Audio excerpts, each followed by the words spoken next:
ദൈവത്തിന് സ്തോത്രം ചെയ്യുന്നു. മനോഹരമായ സന്ധ്യാസമയം നമുക്കൊന്നിച്ച് ഇങ്ങനെ ദൈവവചനത്തിന് മുമ്പാകെ ആയിരിക്കാൻ ദൈവം നൽകിയ സമയത്തിനായും സാവകാശത്തിനായും ഞാൻ ദൈവത്തിന് സ്തോത്രം ചെയ്യുന്നു. ഈ ക്ലാസ്സിൽ സന്നിഹിതരായിരിക്കുന്ന എൻ്റെ പ്രിയ സഹോദരി സഹോദരന്മാർക്കും ഈ ക്ലാസ് ഓൺലൈനിലൂടെ കേൾക്കുന്ന പ്രിയപ്പെട്ടവർക്കും കർത്താവായ യേശുക്രിസ്തുവിന്റെ നാമത്തിൽ എൻ്റെ വന്ദനം പ്രാരംഭമായി ഞാൻ അറിയിക്കും.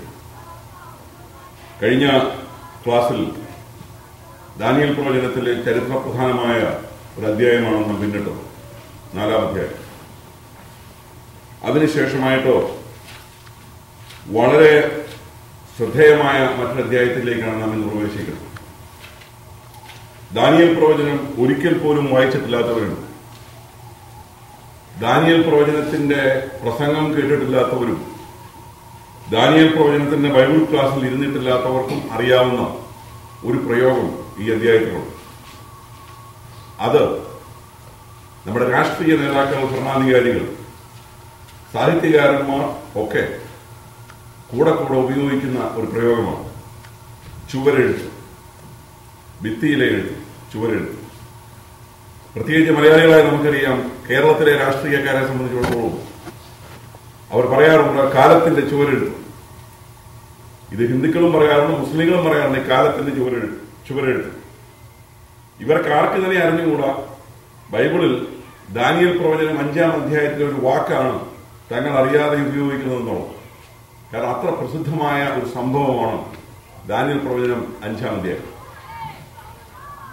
നാം ദൈവവചനം പഠിക്കുമ്പോൾ വിരുന്ന് അല്ലെങ്കിൽ ആഘോഷത്തോടുകൂടി നടന്നതായ, ഉല്ലാസത്തോടുകൂടി നടന്നതായ വലിയ സദ്യകൾ, വലിയ ആഘോഷങ്ങളോടുകൂടി വിരുന്ന് വേദപുസ്തകത്തിൽ നിരവധിയുണ്ട്.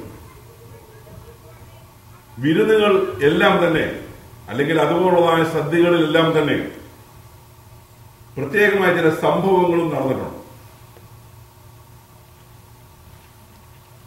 നാം ഇന്ന് പഠിക്കാൻ പോകുന്ന ഈ 5-ാം അധ്യായം വളരെ സന്തോഷത്തോടുകൂടി ആരംഭിക്കുകയാണ്, വളരെ ആഹ്ലാദത്തോടുകൂടിയാണ് 5-ാം അധ്യായം ആരംഭിക്കുന്നത്.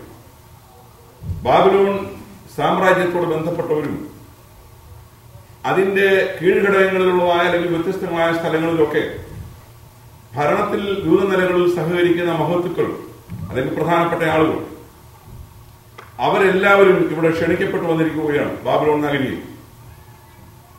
അപ്പോൾ വിഐപിസിനെ മാത്രം ഉൾക്കൊള്ളുന്ന ഏറ്റവും വലിയൊരു വിരുന്നാണ് ഇവിടെ നടക്കുന്നത്. ഓർക്കണം, ഇത് ഇത്രയും വർഷങ്ങൾക്ക് മുമ്പ് 1000 പേരെ, 1000 മഹത്തുക്കൾ, 1000 വിഐപിസ്, അവരെ ഉൾക്കൊണ്ടുകൊണ്ട് ഇതുപോലൊരു സദ്യ എന്ന് പറയുമ്പോൾ അത് എത്രമാത്രം പ്രധാനപ്പെട്ടതാണ് എന്ന് ഓർക്കണം. ഇപ്പോൾ തന്നെ നമുക്കറിയാം, ഈ രാജ്യത്ത് പാർക്കുന്നത് നമുക്കറിയാം, പ്രസിഡന്റ് ബറാക് ഒബാമയ്ക്കോ അല്ലെങ്കിൽ ഇലക്ഷൻ സമയത്ത് അദ്ദേഹത്തിനെതിരെ വരുന്ന റിപ്പബ്ലിക്കൻ കാൻഡിഡേറ്റ് ആരാണോ അദ്ദേഹത്തിന്റെയും ഒക്കെ ഡിന്നർ ഈ സമയങ്ങളിൽ, ആ സമയങ്ങളിലൂടെ നടക്കും. ഒരു ആളിന് $1000 അല്ലെങ്കിൽ അതിന് മേളിലാണ് സാധാരണ ചാർജ്. സാധാരണ നമ്മുടെ ഹോട്ടലിൽ ലഭിക്കുന്ന ഫുഡൊക്കെ കിട്ടുന്നത്, അതിൽ കൂടി കാര്യം കൂടെ കിട്ടുന്നില്ല. ചെല്ലുന്നവർക്ക് അദ്ദേഹത്തിന്റെ കൂടെ ഒരു പടം എടുക്കാം, ആ പടം ഭിത്തിയിൽ കൊണ്ട് നമുക്ക് ഫ്രെയിം ചെയ്ത് വെക്കാം, ഞാൻ ഇനി ആളോട് നിന്നിട്ടുണ്ടെന്ന് പറയാം. അപ്പോൾ ഇങ്ങനെയുള്ള ചില കാര്യങ്ങളൊക്കെ സാധിച്ചെടുക്കാൻ പറ്റും. അപ്പോൾ ഇത് മഹത്തുക്കളുടെ വിരുന്നെന്ന് പറയുന്ന, അല്ലെങ്കിൽ ഇൻവൈറ്റീസിന്റെ വിരുന്നെന്ന് പറയുന്ന, അതുപോലൊരു സദ്യ എന്ന് പറയുന്നത് പ്രധാനപ്പെട്ട ഒരു കാര്യമായിട്ട് നമുക്ക് കാണുവാൻ കഴിയും. ഞാൻ പറഞ്ഞു വന്നതിന്റെ താല്പര്യം, വേദപുസ്തകത്തിൽ ഇതുപോലുള്ളതായ ആർഭാടത്തോടു കൂടിയതായ സദ്യകൾ അല്ലെങ്കിൽ വിരുന്നുകളിലൊക്കെ പ്രത്യേകമായി പ്രതീക്ഷിക്കാത്ത ചില സംഭവങ്ങൾ അതിനോട് ചേർന്ന് നടന്നിട്ടുണ്ട്. വിരുന്നിന്റെ ഉത്തരവാദിത്തപ്പെട്ടവർ ആയെന്ന് ചിന്തിച്ചതല്ല. ഇതിന് സമാനമായ മറ്റൊരു ഉദാഹരണമായിട്ട് നമുക്ക് എടുക്കുവാനുള്ളത് അഹശ്വേരോശ് രാജാവ് നടത്തിയതായ വിരുന്നാണ്. എസ്തേറിന്റെ പുസ്തകം 1-ാം അധ്യായത്തിൽ നമുക്കത് കാണുവാൻ കഴിയും.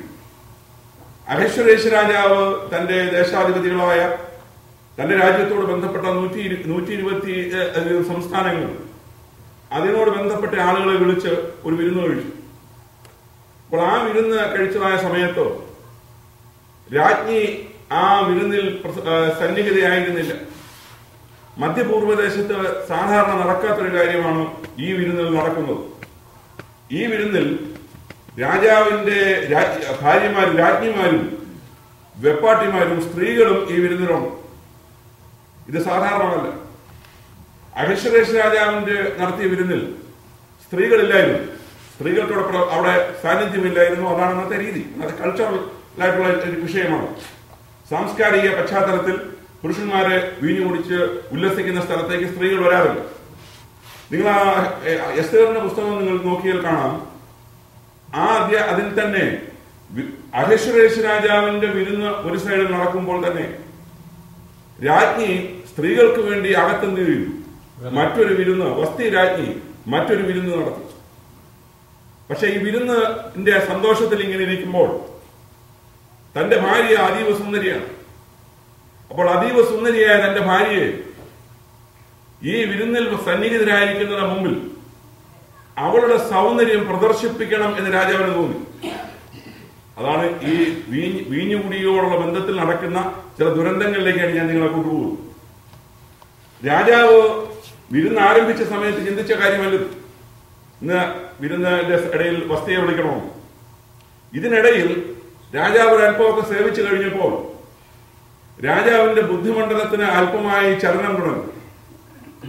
താൻ തന്നെ അല്ല തന്റെ ബുദ്ധിയെ നിയന്ത്രിക്കുന്നുള്ള നിലവാരത്തിലേക്ക് എത്തുവാൻ തുടങ്ങി.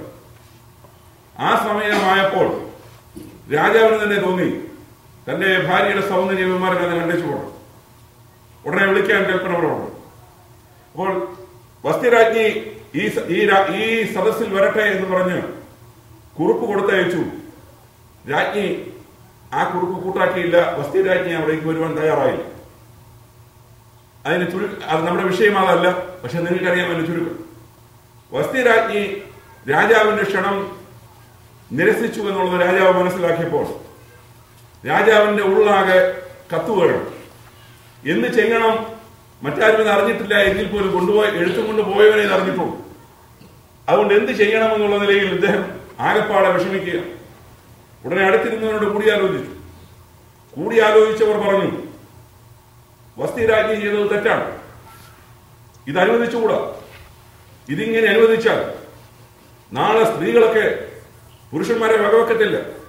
രാജാവിന്റെ ഭാര്യ രാജാവിനെ അനുസരിക്കുന്നില്ലെന്ന് പറഞ്ഞാൽ പ്രഭുക്കന്മാരുടെ ഭാര്യമാര് പ്രഭുക്കന്മാരെ അനുസരിക്കത്തില്ല. ദേശാധിപതികളുടെ ഭാര്യമാർ അവരെ അനുസരിക്കത്തില്ല. സാധാരണക്കാരുടെ ഭാര്യമാര് അവർ ഭർത്താക്കന്മാരെ അനുസരിക്കത്തില്ല. നാട്ടിൽ പെൺഭരണമായി തീരും. സ്ത്രീകൾ അമിതമായ സ്വാതന്ത്ര്യമെടുക്കും. അതുകൊണ്ട് വസ്തിയെ സ്ഥാനത്ത് നിന്ന് മാറ്റിയിട്ട് മറ്റൊരു സുന്ദരിയായ യുവതിയെ രാജാവിന്റെ ഭാര്യയായി കണ്ടെത്താം. ഓർക്കണം, ഈ വിരുന്ന് ആരംഭിച്ചപ്പോൾ അഹശ്വേരോശ് രാജാവ് ഇങ്ങനൊന്നും ചിന്തിച്ചില്ല. ഇത് ഈ രാത്രിയിൽ ഇങ്ങനെ ഒരു തീരുമാനത്തിലേക്ക് പോകും. വിരുന്ന് ആ നിലയിലേക്ക് കൊണ്ടുപോയത്. മറ്റൊന്ന്, നാം പുതിയ നിയമത്തിലേക്ക് വരുമ്പോൾ സ്നാപക യോഹന്നാന്റെ തല ഒരു താലത്തിൽ തരണം എന്നാവശ്യപ്പെടാനുള്ള കാരണം ഒരു വിരുന്നാണ്. അപ്പോൾ ഇതിന്റെ കുഴപ്പമെന്ന് പറയുന്നത് രാജാക്കന്മാർക്ക് ഇങ്ങനെ, അല്ലെങ്കിൽ രാജാക്കന്മാരല്ല ഇന്നത്തെ വിരുന്നിന് പോകുന്നവർക്ക് മദ്യത്തോടു കൂടിയ വിരുന്ന് അത് സേവിച്ചു തുടങ്ങിക്കഴിയുമ്പോൾ നമുക്ക് വല്ലതൊക്കെ തോന്നും. അവിടെയാണ് പല കാര്യങ്ങൾ വെച്ചുവെക്കുന്നത്. പല കാര്യങ്ങൾ വെച്ചുവെക്കും. മദ്യത്തിന്റെ സ്വാധീനം ഉള്ളിൽ കിടക്കുന്നുണ്ട്. നിസ്സാര കാര്യമായിരിക്കാം സംഭവിച്ചത്. ചുമ്മാ പറഞ്ഞേക്കാം, കേരളത്തിലെ ഭരണം 3 മാസം താഴെ പോകും. ഉടനെ അടുത്ത ആളിൽ വെച്ചുവെക്കുന്നു. എത്രയാ ബെറ്റ്? 5000 വെച്ചു. ഉടൻ ബെറ്റായി. വലിയ ആവശ്യമുണ്ട്. കേരളത്തിലെ ഭരണം പോയാലല്ല വന്നാലല്ല. ഞാൻ പറഞ്ഞൊരു ചെറിയ ഉദാഹരണം ഞാൻ പറഞ്ഞുള്ളൂ. കാരണം ഇതൊക്കെ മദ്യമെന്ന് പറയുന്നത്, വീഞ്ഞെന്ന് പറയുന്നത് മനുഷ്യന്റെ ബുദ്ധിമണ്ഡലത്തെ സ്വാധീനിച്ചു കഴിയുമ്പോൾ അവന്റേതായ ഗ്രിപ്പിൽ നിന്നും തലച്ചോറ് മറ്റൊരു തലത്തിൽ പ്രവർത്തിക്കുകയാണ്. അതിന്മേലുള്ളതായ കൺട്രോൾ നഷ്ടപ്പെടുകയാണ്. പിന്നീട് കാര്യങ്ങളെ നടത്തുന്നത് മറ്റൊരു സ്പിരിറ്റാണ്. ഇതാണ് നാം കാണാൻ പോകുന്നത്. അപ്പോൾ രാജാവിന്, ഞാൻ പറഞ്ഞു വന്ന പുതിയ നിയമത്തിലെ വിരുന്ന് രാജാവിന് സന്തോഷിച്ചിരുന്നപ്പോൾ ചോദിച്ചു, എന്നാ വേണമെന്ന് ചോദിച്ചു. രാജ്യത്തിന്റെ പകുതി വേണമെന്ന് നടക്കാൻ പോകും. പക്ഷേ രാജ്യത്തിന്റെ പകുതിയും വേണ്ട, രാജ്യത്തിന് 4/1 വേണ്ട, രാജ്യത്തിന് പട്ടണം പോലും ചോദിച്ചില്ല. അവൾ അമ്മയുമായി ആലോചിച്ച് പറഞ്ഞു, സ്നാപയോഹന്നാന്റെ തല ഒരു താലത്തിലേക്ക് നന്നാ മതി. അപ്പോൾ രാജ്യത്തിന്റെ പകുതിയാണെങ്കിലും കൊടുക്കാമെന്ന് പറഞ്ഞുപോയി. വാക്ക് പാലിക്കാതിരിക്കാൻ രാജാവ് ഒക്കത്തിൽ. അവിടാണ് സിംഹഗർജനം പോലെ യേശുക്രിസ്തുവിന് മുന്നോടിയായി വന്ന യോഹന്നാന്റെ അന്ത്യമെന്ന് നാം കാണുന്നത്. വാസ്തവത്തിൽ രാജാവ് ഒരിക്കലും ഇത് പ്രതീക്ഷിച്ചില്ല. ഇങ്ങനൊരു റിക്വസ്റ്റ് വരുമെന്ന് ഞാൻ വിചാരിച്ചില്ല.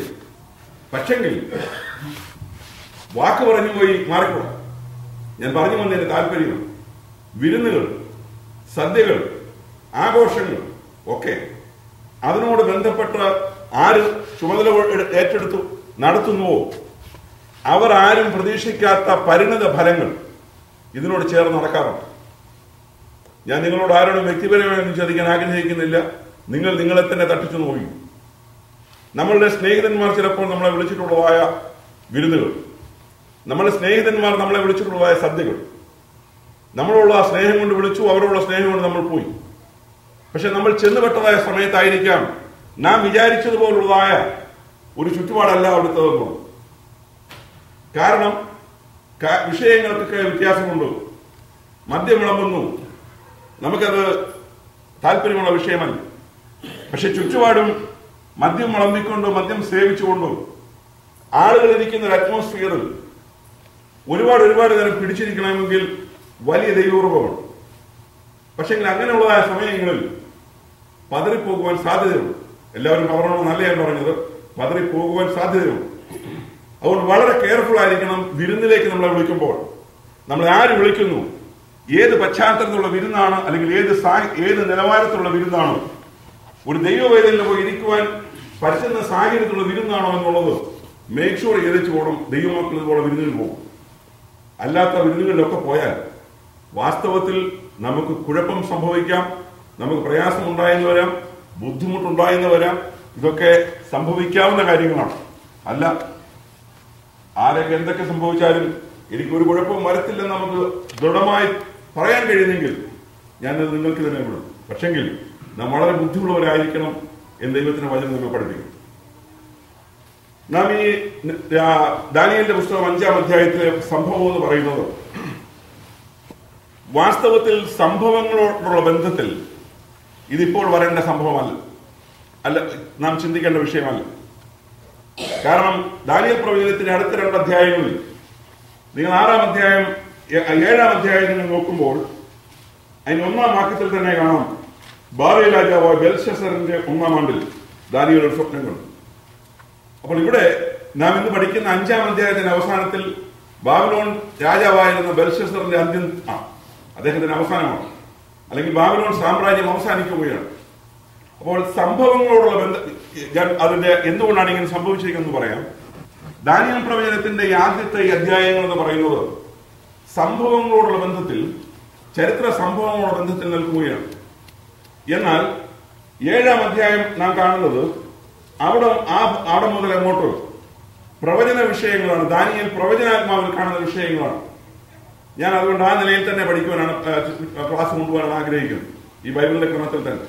അപ്പോൾ ചരിത്ര സംഭവങ്ങൾ ഈ പുസ്തകം എഴുതിയപ്പോൾ ചരിത്ര സംഭവങ്ങൾ, നടന്നു കഴിഞ്ഞ സംഭവങ്ങൾ, ദാനിയേലിന്റെ കാലഘട്ടത്തിൽ നടന്ന സംഭവങ്ങളെല്ലാം ഒരു ഭാഗമായിട്ടും ചരിത്രത്തോടുള്ള ബന്ധത്തിൽ തന്നെ ദൈവാത്മാവ് കാണിച്ചതായ സംഭവങ്ങൾ, അതിൽ ചിലത് ഈ 7-ാം അധ്യായത്തിന്റെ ആരംഭത്തിൽ പറയുന്ന കാര്യങ്ങൾ നിറവേറിയതാണ്. എന്നാൽ പ്രവചനാത്മാവിൽ താൻ കണ്ട പ്രവചന വിഷയങ്ങളാണ് 7 മുതലുള്ളതായ ഭാഗങ്ങളിൽ നാം കാണുന്നത്. അപ്പോൾ ഇവിടെ കഴിഞ്ഞ ക്ലാസ്സിൽ നമ്മൾ കണ്ടത് ബാബിലോൺ സാമ്രാജ്യത്തിന്റെ ഏറ്റവും ശക്തനായിരുന്ന നെബൂഖദ്നേസറിന്റെ ചരിത്രം കഴിഞ്ഞ ക്ലാസ്സിൽ അവസാനിക്കുന്നതാണ് നമ്മൾ കണ്ടു. അദ്ദേഹത്തിന്റെ മൃഗത്തെ പോലെയുള്ള അനുഭവത്തിലേക്ക് പോയി 7 വർഷക്കാലം അദ്ദേഹം മഞ്ഞുകൊണ്ടു. അതിനുശേഷം തന്റെ പ്രതാപത്തിലേക്കും തന്റെ മഹത്വത്തിലേക്കും അവനെ ദൈവം മടക്കിക്കൊണ്ടുവന്നു. അവന്റെ പഴയ കാലത്തേതിനേക്കാൾ ബാബിലോൺ പ്രതാപത്തിലേക്ക് വന്നു. അതിനുശേഷമായിട്ട് നെബൂഖദ്നേസർ രാജാവ് അവസാനിക്കുകയാണ്, അല്ലെങ്കിൽ തന്റെ ഭരണം തീരുകയാണ്, താൻ മരിക്കുകയാണ്. അപ്പോൾ നെബൂഖദ്നേസറിന് ശേഷം ബാബിലോണിന്റെ സിംഹാസനത്തിനു വേണ്ടി വലിയ പോരാട്ടങ്ങൾ രാജകൊട്ടാരത്തിൽ നടന്നു. ഇത് സാധാരണ സംഭവമാണ്. രാജകൊട്ടാരത്തിന്റെ അകത്തളങ്ങളിൽ രാജകീയ സിംഹാസനത്തിനു വേണ്ടി മക്കൾ തമ്മിൽ പോരടിക്കുന്ന, മക്കൾ തമ്മിൽ അങ്ങോട്ടും ഇങ്ങോട്ടും കൊല്ലുന്ന, അളിയന്മാരെ അങ്ങോട്ടും ഇങ്ങോട്ടും കൊല്ലുന്ന ഒക്കെയുള്ള സംഭവങ്ങൾ ചരിത്രത്തിന്റെ ഭാഗമാണ്. നമ്മൾ രാജകീയ ചരിത്രം പഠിച്ചാൽ രക്തബന്ധങ്ങൾക്ക് അവിടെ പ്രസക്തിയില്ല. അധികാരം എന്ന് പറയുന്നത് അല്ലെങ്കിൽ സിംഹാസനം എന്ന് പറയുന്നത് എങ്ങനെ കൈപ്പിടിയിൽ ഒതുക്കാം എന്നുള്ളതാണ് വിഷയം. അധികാരം ലഭിക്കുന്നതിന് വേണ്ടി കൂടപ്പുറപ്പിനെയും തട്ടുന്ന സംവിധാനമാണ്. അതാണ് മുഗൾ ഭരണത്തിലൊക്കെ നമുക്ക് അനേക സംഭവങ്ങൾ കാണാൻ കഴിയും. ആ മുഗൾ ഭരണത്തിൽ പിതാവിനെ പിടിച്ച് കാരാഗ്രഹത്തിൽ അടച്ചത് വരെ നമുക്കറിയാം. ഷാജഹാൻ മരിക്കുന്നത് മനോഹരമായ താജ്മഹലും പണിതുവെച്ച് ഷാജഹാൻ മരിക്കുന്നത് തടവറയിലും നമുക്കതറിയാം. തടവറയിൽ കൊണ്ട് മകൻ ഔറംഗസീബിന്റെ കാലമായപ്പോൾ ഷാജഹാൻ കിടക്കുന്ന തടവറയിലും മകൻ രാജഭരണം ഏറ്റെടുത്തപ്പോൾ അപ്പനുള്ള വാസം അവിടെയാണ്. അവിടെ കിടന്നുകൊണ്ട് താൻ കണ്ടു തന്റെ പ്രതാപത്തിൽ പണിതായ താജ്മഹൽ. ഇതെല്ലാം ചരിത്രത്തിൽ ഇങ്ങനെയുള്ള ഒരുപാട് ഉദാഹരണങ്ങളുണ്ട്. അപ്പോൾ നെബൂഖദ്നേസറിന് ശേഷമായിട്ട് ബാബിലോൺ സാമ്രാജ്യത്തിൽ ഭരിച്ചതായ രാജാക്കന്മാർ, ഞാൻ ഇനി പറയുന്ന ചരിത്രങ്ങൾ പല പുസ്തകങ്ങൾ റെഫർ ചെയ്തും പല ചരിത്രരേഖകൾ പരിശോധിച്ചും എന്റേതായ ഒരു നിഗമനത്തിലെത്തിയ കണക്കാണ് ഞാൻ ഈ പറയുന്നത്.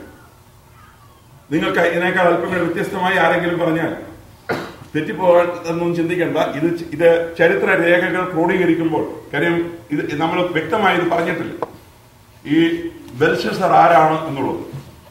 നമുക്കവിടെ ചില പ്രയോഗങ്ങൾ കൊണ്ടൊക്കെ മനസ്സിലാകും. എന്നാൽ അതിലേക്ക് നിങ്ങളെ കൊണ്ടുവരും. ഇവിടെ ഒന്നാമതായിട്ട് നെബൂഖദ്നേസർ മരിക്കുന്നത് BC 562 BC 562 നെബൂഖദ്നേസർ മരിക്കുമ്പോൾ അവന്റെ മകനായിരുന്ന എവിൽ മെരോദക് എന്ന് പറയുന്ന നെബൂഖദ്നേസറിന്റെ മകനായ എവിൽ മെരോദക് നെബൂഖദ്നേസറിന് പകരം രാജകീയ ഭരണത്തിൽ വന്നു. BC 562 മുതൽ 560 വരെയുള്ളതായ 3 വർഷത്തിൽ താഴെയുള്ള കാലം മാത്രമേ നെബൂഖദ്നേസറിന്റെ മകനായ എവിൽ മെരോദക് രാജ്യം ഭരിച്ചുള്ളൂ. കേവലം 2 വർഷങ്ങൾ കഴിഞ്ഞപ്പോൾ, അതേപോലെ 3 വർഷത്തിൽ താഴെ കേവലം 2 വർഷങ്ങൾ കഴിഞ്ഞപ്പോൾ എവിൽ മെരോദക് എന്ന് പറയുന്ന നെബൂഖദ്നേസറിന്റെ മകനെ നെബൂഖദ്നേസറിന്റെ മകളുടെ ഭർത്താവായിരുന്ന നെറിഗ്ലിസർ എന്ന് പറയുന്നയാൾ, നെബൂഖദ്നേസർ രാജാവിന്റെ മകളുടെ ഭർത്താവ് നെറിഗ്ലിസർ എന്ന് പറയുന്ന ആൾ എവിൽ മെരോദക് എന്ന് പറയുന്ന അളിയനെ അല്ലെങ്കിൽ നെബൂഖദ്നേസറിന്റെ മകനെ ചതിവിലൂടെ കൊലപ്പെടുത്തിയിട്ട് നെറിഗ്ലിസർ ബാബിലോണിന്റെ അധികാരം പിടിച്ചെടുത്തു. അവൻ നെറിഗ്ലിസർ എന്ന് പറയുന്നയാൾ, അതായത് നെബൂഖദ്നേസറിന്റെ മകളുടെ ഭർത്താവ്, 4 വർഷത്തോളം ഭരിച്ചു. 4 വർഷത്തോളം ഭരിച്ചതിന് ശേഷം ഒരു യുദ്ധത്തിൽ BC 556 കൊല്ലപ്പെട്ടു. അവന്റെ മകൻ വെറും വളരെ ബാലനായിരുന്ന, അല്ലെങ്കിൽ ഒരു കൗമാരപ്രായത്തിൽ പോലും എത്താതിരുന്ന, വളരെ പ്രാപ്തിയില്ലാതിരുന്ന ഒരു മകനെ ലബാഷി മർഡോക്ക് എന്ന് പറയുന്നയാൾ, ലബാഷി മർഡോക്ക് എന്ന് പറയുന്ന ഈ നെറിഗ്ലിസറിന്റെ മകൻ അടുത്തതായിട്ട് രാജഭരണത്തിൽ വന്നു. യാതൊരു പ്രാപ്തിയില്ലാഞ്ഞവനാണ്. കേവലം 9 മാസം മാത്രമേ ഇവന്റെ ഭരണവും നിലനിന്നുള്ളൂ. ഈ ലബാഷി മർഡോക്ക് 9 മാസത്തെ ഭരണത്തോടുകൂടി അവനെയും പുറത്താക്കി.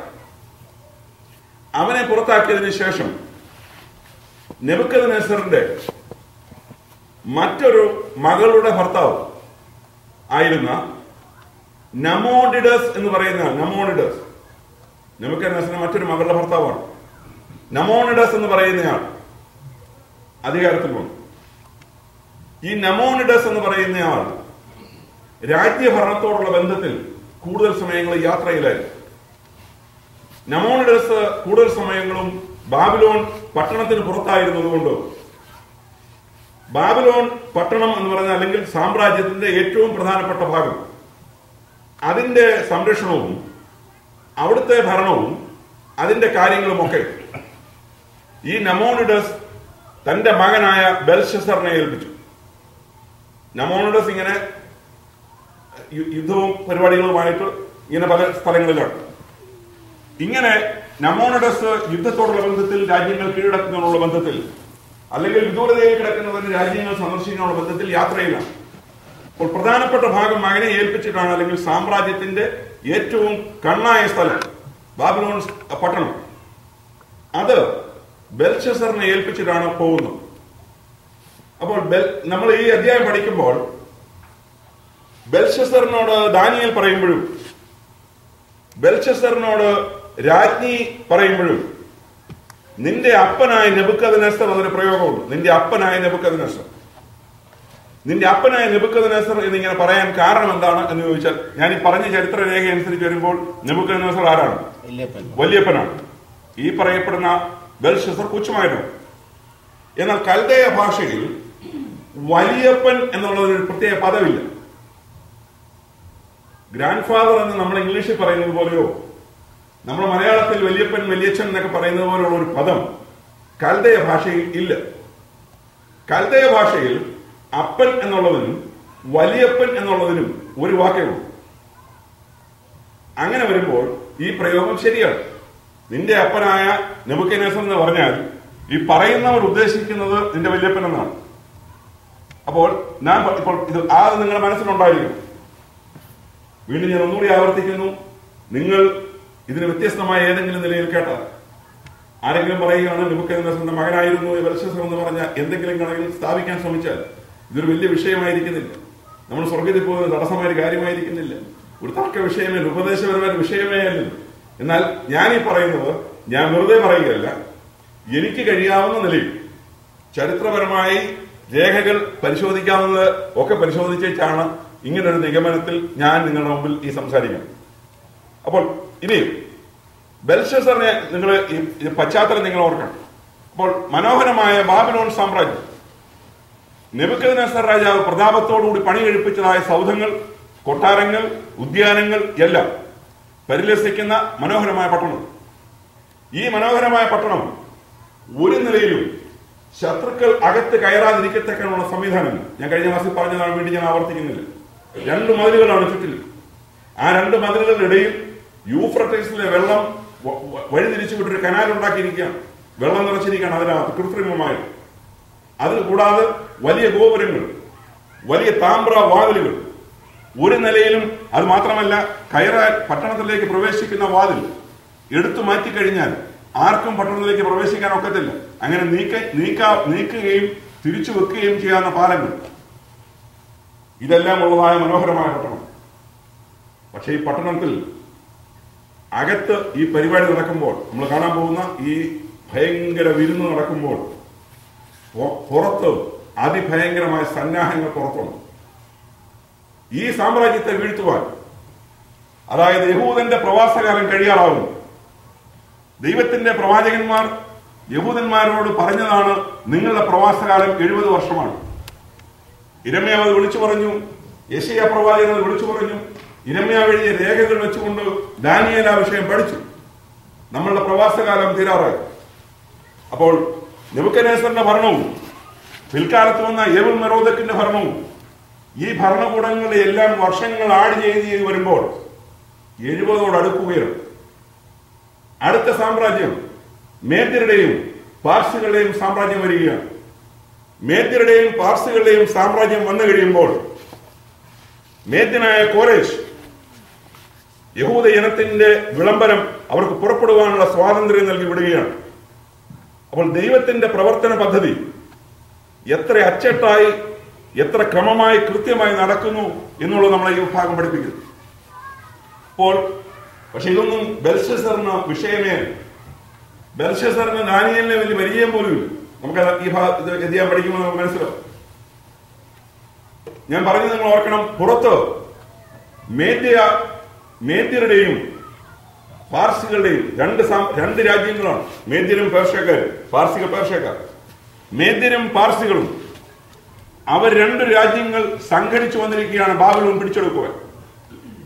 അവരുടെ സംഘടിത ശ്രമത്തിന് ഭാഗമായി കോരേശിന്റെ നേതൃത്വത്തിൽ ബാബിലോൺ പട്ടണത്തിന്റെ പുറത്ത്, മതിൽക്കെട്ടിന് പുറത്ത് അവർ താവളമടിച്ചിട്ടുണ്ട്. പക്ഷേ പട്ടണത്തിനകം സുഖമായിട്ടും ഭദ്രമായും ഇരിക്കുകയാണ്. 20 വർഷത്തേക്കുള്ള ആഹാരം ബാബിലോൺ നഗരത്തിനകത്തുണ്ടായിരുന്നു. അതുകൊണ്ട് തന്നെ രാജാവ് വിചാരിച്ചു, ഇവന്മാര് കുറച്ചുനാള് പട്ടണത്തിന് പുറത്ത് വാതിൽക്ക് കാവൽ കിടക്കട്ടെ. ഇവര് കാവൽ കിടന്ന് നമുക്ക് തന്നെ വരാനുണ്ട്. അവരവിടെ താവളമടിച്ച് കുറേ നാൾ കിടന്നു കഴിയുമ്പോൾ തന്നെ പൊക്കോളൂ. കാരണം ഈ രാജ്യത്തോട്ട് യാതൊന്നും വന്നില്ലെങ്കിൽ പോലും, ഈ രാജ്യത്തോട്ട് ആഹാര സാധനങ്ങൾ കൊണ്ടുവന്നില്ലെങ്കിൽ പോലും അടുത്ത 20 വർഷം ഈ രാജ്യത്തെ പ്രജകളെ പോഷിപ്പിക്കാനുള്ള ആഹാരം ഇവിടുത്തെ ഗോഡൌണുകളിൽ സുരക്ഷിതമായി ഇരിപ്പുണ്ട്. മാത്രമല്ല, ബാബിലോൺ സാമ്രാജ്യം കിടക്കുന്നത് യൂഫ്രട്ടീസ് നദിയുടെ തീരത്താണ്. കൃഷിഭൂമികൾ ഇവിടെയുണ്ട്, മനോഹരമായ ഫലപുഷ്ടമായ കൃഷിഭൂമികൾ. അപ്പോൾ ഇങ്ങനെയുള്ള ആ സ്ഥലത്ത് വേണ്ടി വന്നാൽ കൃഷി ചെയ്യാനുള്ളതായ സ്ഥലവും അവിടെയുണ്ട്. അപ്പോൾ ചുരുക്കി പറഞ്ഞാൽ ശത്രുക്കളുടെ ഭീതി, ശത്രുക്കൾ ആക്രമിക്കുന്നുള്ളതായ ഭീതി ബെൽഷസ്സറിനെ അല്പം പോലും ബാധിച്ചിട്ടില്ല. അതുകൊണ്ട് മേദ്യരും പാർസികളും കൂടെ രണ്ടും കൂടെ കൂടിയാൽ, മേദ്യർ തന്നെ വന്നാൽ അവരെ കൊണ്ട് പറ്റത്തില്ലെന്ന് അവർക്കറിയാം. അതുകൊണ്ടാണ് ഒരു പാർസികളെ ഇവിടെ കൂട്ടുപിടിച്ചിരിക്കുന്നത്. 2 രാജ്യങ്ങൾ ഒന്നിച്ചു വരികയാണ്. അപ്പോഴും ബെൽഷസ്സറിന് യാതൊരു കുലുക്കവുമില്ല. കാരണം ഇതൊന്നും ബാബിലോണിനെ ഏശാൻ പോകുന്നില്ല. തന്റെ സാമ്രാജ്യത്തിന്റെ താമ്രവാതിലുകൾ അത് തുറന്ന് ഒരുത്തൻ പോലും ഈ രാജ്യത്ത് പ്രവേശിക്കത്തില്ല. താമ്രവാതിലുകൾ തുറക്കുവാൻ ആരെങ്കിലും ശ്രമിച്ചാൽ കാവൽ ഗോപുരങ്ങളിൽ ഇരിക്കുന്ന ആളുകൾ ആ കാര്യം കൈകാര്യം ചെയ്തുകൊള്ളു. ഇങ്ങനെയൊക്കെ കണക്ക് കൂട്ടി നമ്മൾ ഓർക്കണം. മനുഷ്യന്റെ കണക്കുകൂട്ടലുകൾ, മനുഷ്യന്റെ നിഗമനങ്ങൾ, മനുഷ്യന്റെ ചിന്താഗതികളൊക്കെ സർവശക്തനായ ദൈവത്തിന്റെ മുമ്പിൽ നിസ്സാരങ്ങളാണ്, നിലനിൽക്കുന്നതല്ല, മാറിപ്പോകുന്നതാണ് എന്നുള്ളത് ഈ വചനം നമ്മെ ഒരിക്കൽ പഠിപ്പിക്കും. അപ്പോൾ ഞാൻ ഈ പറഞ്ഞ കാര്യങ്ങൾ നിങ്ങളുടെ മനസ്സിലുണ്ടായിരിക്കണം. രാജ്യത്തിന്റെ പുറത്ത് ശത്രുക്കൾ പാളയം അടിച്ചു നിൽക്കുകയാണ്. ഒരവസരത്തിന് വേണ്ടി അവർ നോക്കിയിരിക്കുകയാണ്. കോരേശിനറിയാം ബെൽഷസ്സർ രാജധാനിയിൽ ഭയങ്കര വിരുന്ന് നടത്തുന്ന വിവരം കോരേശ് അറിഞ്ഞിട്ടുണ്ട്. കാരണം ഇത് പ്രസിദ്ധമായ കാര്യമാണ്. ബാബിലോണിനോട് ബന്ധപ്പെട്ട ആളുകൾ വിവിധ സ്ഥലങ്ങളിൽ നിന്ന് വന്നിരിക്കുകയാണ്. അപ്പോൾ ഇവർക്ക് എല്ലാവർക്കും വേണ്ടിയുള്ള ഒരു വിരുന്ന് കൊട്ടാരത്തിനകത്ത് നടക്കുന്നു. രാത്രിയിൽ അവിടെ വലിയ വിരുന്നിന്റെ ദിവസമാണെന്നുള്ളത് പുറത്തുള്ള കോരേശിനും സംഘത്തിനും അറിയാം. അപ്പോൾ അകത്ത് വിരുന്ന് നടക്കുന്നു, പുറത്ത് യുദ്ധത്തിന്റെ സന്നാഹങ്ങൾ നടക്കുന്നു. അകത്ത് മദ്യം സേവിച്ച് ബുദ്ധി നഷ്ടപ്പെട്ട് മറ്റൊരു വികാരത്തിന് അടിമയായി പോകുന്ന രാജാവ് പുറത്ത് കാര്യങ്ങൾ കണക്കുകൂട്ടി എപ്പോൾ ഇതിനകത്ത് കയറാം എന്നുള്ളതായ കണക്കുകൂട്ടി അതിനകത്ത് ബാബിലോൺ സാമ്രാജ്യത്തിന്റെ താമ്രവാതിലുകളിലൂടെ കയറുവാൻ കഴിഞ്ഞില്ലെങ്കിൽ വേറെ ഏത് നിലയിൽ ഇവിടെ അകത്ത് കയറാമെന്നുള്ളത് ബുദ്ധിപൂർവം കണക്കുകൂട്ടി, ബുദ്ധി ഉപയോഗിച്ച് കാര്യങ്ങൾ കണക്കുകൂട്ടി കാര്യങ്ങൾ ചെയ്യുന്ന രാജാവും സംഘവും ശത്രുപാളയത്. ഇങ്ങനെയാണ് കാര്യങ്ങളുടെ പോക്ക്. ഈ സമയത്താണ് പുറത്തുള്ളതൊന്നും ബാധകമല്ല എന്നുള്ള നിലയിൽ രാജാവകത്ത് ഗംഭീരമായ വിരുന്നിനുള്ളതായ കാര്യങ്ങൾ ചെയ്യും. നമുക്ക് 5-ാം അധ്യായത്തിലേക്ക് വരാം. 5-ാം അധ്യായം 1-2 വാക്യം. രാജാവ് തന്റെ മഹത്വത്തിൽ 1000 പേർക്ക് വലിയ വിരുന്നൊരുക്കി. അവർ കാണ്യ വീഞ്ഞു കുടിച്ചു. ബെൽഷസ്സർ വീഞ്ഞു കുടിച്ച് രസിച്ചിരിക്കുമ്പോൾ തന്റെ അപ്പനായ നെബൂഖദ്നേസർ യെരൂശലേമിലെ മന്ദിരത്തിൽ നിന്ന് എടുത്തുകൊണ്ടുവന്നിരുന്ന പൊൻവെള്ളി പാത്രങ്ങളെ രാജാവും മഹത്തുക്കളും അവന്റെ ഭാര്യമാരും വെപ്പാട്ടികളും അവയെ കുടിക്കേണ്ടതിനായി കൊണ്ടുവരാൻ കൽപ്പിച്ചു. ഞാൻ ഈ പറഞ്ഞ കാര്യങ്ങൾ ഓർക്കണം. യെരൂശലേം ദേവാലയത്തിൽ നിന്ന് കൊണ്ടുവന്ന പൊൻവെള്ളി പാത്രങ്ങളിൽ കുടിക്കാൻ രാജാവ് പ്ലാൻ ചെയ്തിരുന്നതല്ല. നിങ്ങൾ വളരെ ക്ലിയറാണ്. വിരുന്ന് തുടങ്ങി, വിരുന്ന് നടന്നുകൊണ്ടിരിക്കുകയാണ്. വിരുന്നിങ്ങനെ തുടങ്ങി അല്പം കഴിഞ്ഞപ്പോൾ രാജാവിനുണ്ടായ ചിന്തയായി. അതായത് ബെൽഷസ്സർ രാജാവ് തന്റെ മഹത്തുക്കളിൽ 1000 പേർക്ക് ഒരു വലിയ വിരുന്ന്, 1000 പേരെന്ന് പറയുമ്പോൾ തന്നെ വലിയ പരിപാടി, 1000 പേർക്ക് ഒരു വലിയ വിരുന്ന് കഴിച്ചു. അപ്പോൾ 1000 പേർക്ക് ഒരു വലിയ വിരുന്ന് കഴിച്ചു. ഈ 1000 പേരല്ല വാസ്തവത്തിൽ ഈ ഡിന്നർ ഇവിടുത്തെ സൽക്കാരത്തിലുള്ളത്. മഹത്തുക്കൾ എന്ന് പറയുന്നത് തന്നെ 1000. കൂടാതെ രാജാവിന്റെ ഭാര്യമാർ, രാജാവിന്റെ വെപ്പാട്ടിമാർ, അങ്ങനെയുള്ളതായ കൊട്ടാരത്തോട് ബന്ധപ്പെട്ട വേറൊരു സംഘം. അപ്പോൾ 1000-ന് മുകളിൽ ആളുകൾ ഇവിടെ ടോട്ടലുണ്ട്. അപ്പോൾ രാജാവിന്റെ മഹത്തുക്കളിൽ 1000 പേർക്ക് ഒരു വലിയ വിരുന്നൊരുക്കി. അവർ കാണുക വീഞ്ഞു കുടിച്ചു. അപ്പോൾ ഇതും സാധാരണ ചെയ്യുന്ന കാര്യമല്ല. രാജാവ് ഈ തന്റെ കീഴുദ്യോഗസ്ഥന്മാരുടെ മുമ്പിൽ ഇരുന്ന് കുടിച്ച് രസിക്കുക എന്ന് പറയുന്നത് സാധാരണമല്ല. രാജാവ് വിരുന്ന് കൊടുക്കും, എന്നുവെച്ചാൽ അവിടെ ഇങ്ങനെ ഇവരൊക്കെ കുടിക്കുന്നതും ഇവരൊക്കെ സന്തോഷിക്കുന്നതും കണ്ടുകൊണ്ട് ഇങ്ങനെ രാജാവ് സന്തോഷിച്ചുകൊണ്ടിരിക്കും. എന്ന് പറഞ്ഞാൽ രാജാവിന്റെ ബുദ്ധിയെ ഇതൊന്നും സ്വാധീനിക്കാൻ പാടില്ല. ഇതാണ് സാധാരണ രീതി. അല്ലെങ്കിലും അല്പമൊക്കെ സേവിച്ചാലും ബുദ്ധിമണ്ഡലത്തിന് കേടുവരാതെ പിടിച്ചു നിൽക്കും. സാധാരണ രാജാക്കന്മാർ ഇവരുടെ മുമ്പിൽ പരസ്യമായിരുന്നു മദ്യപിക്കത്തില്ലെന്നാ പറയുന്നത്. മദ്യപിക്കുന്നവർ കണ്ടേക്കാം. അതിലൂടെ അതിന് മദ്യപിച്ചു എന്നുള്ളൊരു തെളിവാണല്ലോ ഈ രാജാവ്. അപ്പോൾ ഇദ്ദേഹം അവർ കാണുക വീഞ്ഞു കുടിച്ചു. ബെൽഷസർ വീഞ്ഞു കുടിച്ച് രസിച്ചിരിക്കുമ്പോൾ, ഇപ്പോൾ വീഞ്ഞിനോട് ചേർന്നുള്ള ഒരു വിഷയമാണ് എന്തെന്ന് പറയുന്നത്. വീഞ്ഞിൽ എന്നടങ്ങിയിട്ടുണ്ട്, ഒരു രസം അടങ്ങിയിട്ടുണ്ട്. വീഞ്ഞിൽ ഒരു രസമുണ്ട്. വീഞ്ഞ് തന്നെ രസമാണല്ലോ. അപ്പോൾ വീഞ്ഞ് ഒരു രസമുണ്ട്. വീഞ്ഞ് കുടിച്ച് രസിച്ചിരിക്കുമ്പോൾ എനിക്കിതിനെക്കുറിച്ച് കൂടുതൽ പറഞ്ഞാൽ യാതൊരു നിലയിൽ എന്നെ കൊണ്ട് പറ്റില്ല. കാരണം എൻ്റെ ജീവിതത്തിൽ ഞാൻ മദ്യം ഒരു നിലയിലും ഒരു സ്പൂണ് പോലും ഞാൻ ഉപയോഗിച്ചിട്ടില്ല. അങ്ങനെ സാഹചര്യങ്ങളൊക്കെ ഇഷ്ടം പോലെ ഉണ്ടായിരുന്നു. എന്റെ കൂടെ ഇരുന്ന് ബീർ കുടിച്ചതും എന്റെ കൂടെ ഇരുന്ന് കള്ളും കപ്പയും കൂട്ടുകാർ കഴിക്കുന്നതും ഒക്കെ ഞാൻ കണ്ടിട്ടുണ്ട്. തൊടാതെ ഇരിക്കാൻ ദൈവത്തെ സഹായിച്ചുണ്ടാക്കാതെ ഇന്നും അതുപോലെ തന്നെ ഞാൻ ആ നിലയിൽ തന്നെ ജീവിക്കുന്നതാണ്. അതുകൊണ്ട് ഇതിന്റെ രസമൊന്നും പറയാൻ എനിക്ക് അറിഞ്ഞുള്ളൂ. പക്ഷെ ഇതിന്റെ രസം ഉണ്ടെന്ന് എനിക്കറിയാം. കാരണം ഞാൻ ഒത്തിരി കണ്ടിട്ടുണ്ട്. ഇതിങ്ങനെ ഇങ്ങോട്ട് ചെന്ന് കഴിയുമ്പോൾ നമ്മൾക്ക് പണ്ടത്തെ കാലത്ത് അറിയാമല്ലോ, നമ്മുടെ നാട്ടിൻപുറങ്ങളിൽ ഞങ്ങളുടെ വാർത്തയിലേക്ക് പ്രസിദ്ധമായ ചില കഥാപാത്രങ്ങളുണ്ട്. സന്ധ്യ ആവുമ്പോൾ അവര് അതിഭയങ്കരമായ അധ്വാനം കഴിഞ്ഞ് ഈ തെങ്ങ് കയറുന്ന ഞങ്ങളുടെ ആളുകൾ അവരാ അന്നത്തെ കൂലി കിട്ടി എല്ലാവരും ഒന്നിച്ച് വൈകിട്ടൊരു ഷാപ്പിലോട്ട് കയറി സന്തോഷമൊക്കെ കഴിഞ്ഞേച്ച് ഒരു വരവുണ്ട്. ആ പോക്കെന്ന് പറയുന്നത് തെറിയെന്ന് പറയുന്നത് വളരെ സംസ്കൃത ശ്ലോകങ്ങളൊക്കെ അങ്ങ് വരുമെന്ന് അതിങ്ങനെ ഒരുത്തൻ ചൊല്ലും. അവൻ ചൊല്ലി നിർത്തുമ്പോൾ അടുത്തവൻ ചൊല്ലും. അതിങ്ങനെ ചൊല്ലി ചൊല്ലി വരുന്ന ഭാഗങ്ങളൊക്കെ എൻ്റെ ഓർമ്മകളുണ്ട്. അതുകൊണ്ടാണ് ഇങ്ങനെ പോകുന്ന സമയത്ത് മയിൽക്കുറ്റി കണ്ടു കഴിഞ്ഞപ്പം മയിൽക്കുറ്റിയുടെ തൊഴിച്ചെന്നൊക്കെ പറഞ്ഞ കഥയൊക്കെ ഇങ്ങനെ എല്ലാ കാര്യം. പക്ഷെ ഇതൊക്കെ ഈ രസമൊക്കെ പോകുന്നതും കാണാം.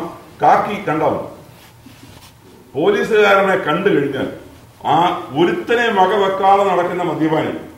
ചിലർ നമ്മുടെ നാട്ടിലെ ചിലർക്ക് രസം കയറി കഴിയുമ്പോൾ ഉടുമുണ്ട് പറിച്ച് തലയെ കെട്ടിക്കൊണ്ട് നടക്കുന്ന കണ്ടിട്ടുണ്ട്. അതൊക്കെ നമ്മുടെ നാട്ടിലേ ഉള്ളൂ. അപ്പോൾ ഒരു രാജ്യത്തും മദ്യപിച്ച് വണ്ടി ഓടിക്കുന്നത് അനുവദിച്ചിട്ടില്ല. നമുക്കത് DOI എന്ന് പറയുന്നത് എടുത്ത്. പക്ഷെങ്കിൽ ആളുകൾ അത് ചെയ്യുന്നുണ്ട്. കുറച്ചുപേരെ പിടിക്കുന്നു, ഭൂരിപക്ഷത്തെ പിടിക്കുന്നില്ല. അപ്പൊ നമ്മുടെ നാട്ടിൽ പിന്നെ മദ്യപിച്ച് വണ്ടി ഓടിക്കുകയല്ല, മദ്യപിച്ച് നടക്കുന്നു, മദ്യപിച്ച് വണ്ടി ഓടിക്കുന്നു, സകലം നടക്കും. ഞാൻ പറഞ്ഞതിന് താല്പര്യം, മദ്യം കഴിച്ചു എന്നുള്ളത് 10 പേരെ അറിയിക്കണമെന്നോട് ആഗ്രഹിക്കുന്നവരാണ് നമ്മുടെ സംസ്കാരത്തിൽ വളരുന്നത്, മലയാളി സംസ്കാരം. അത് 10 പേര് അറിയണം.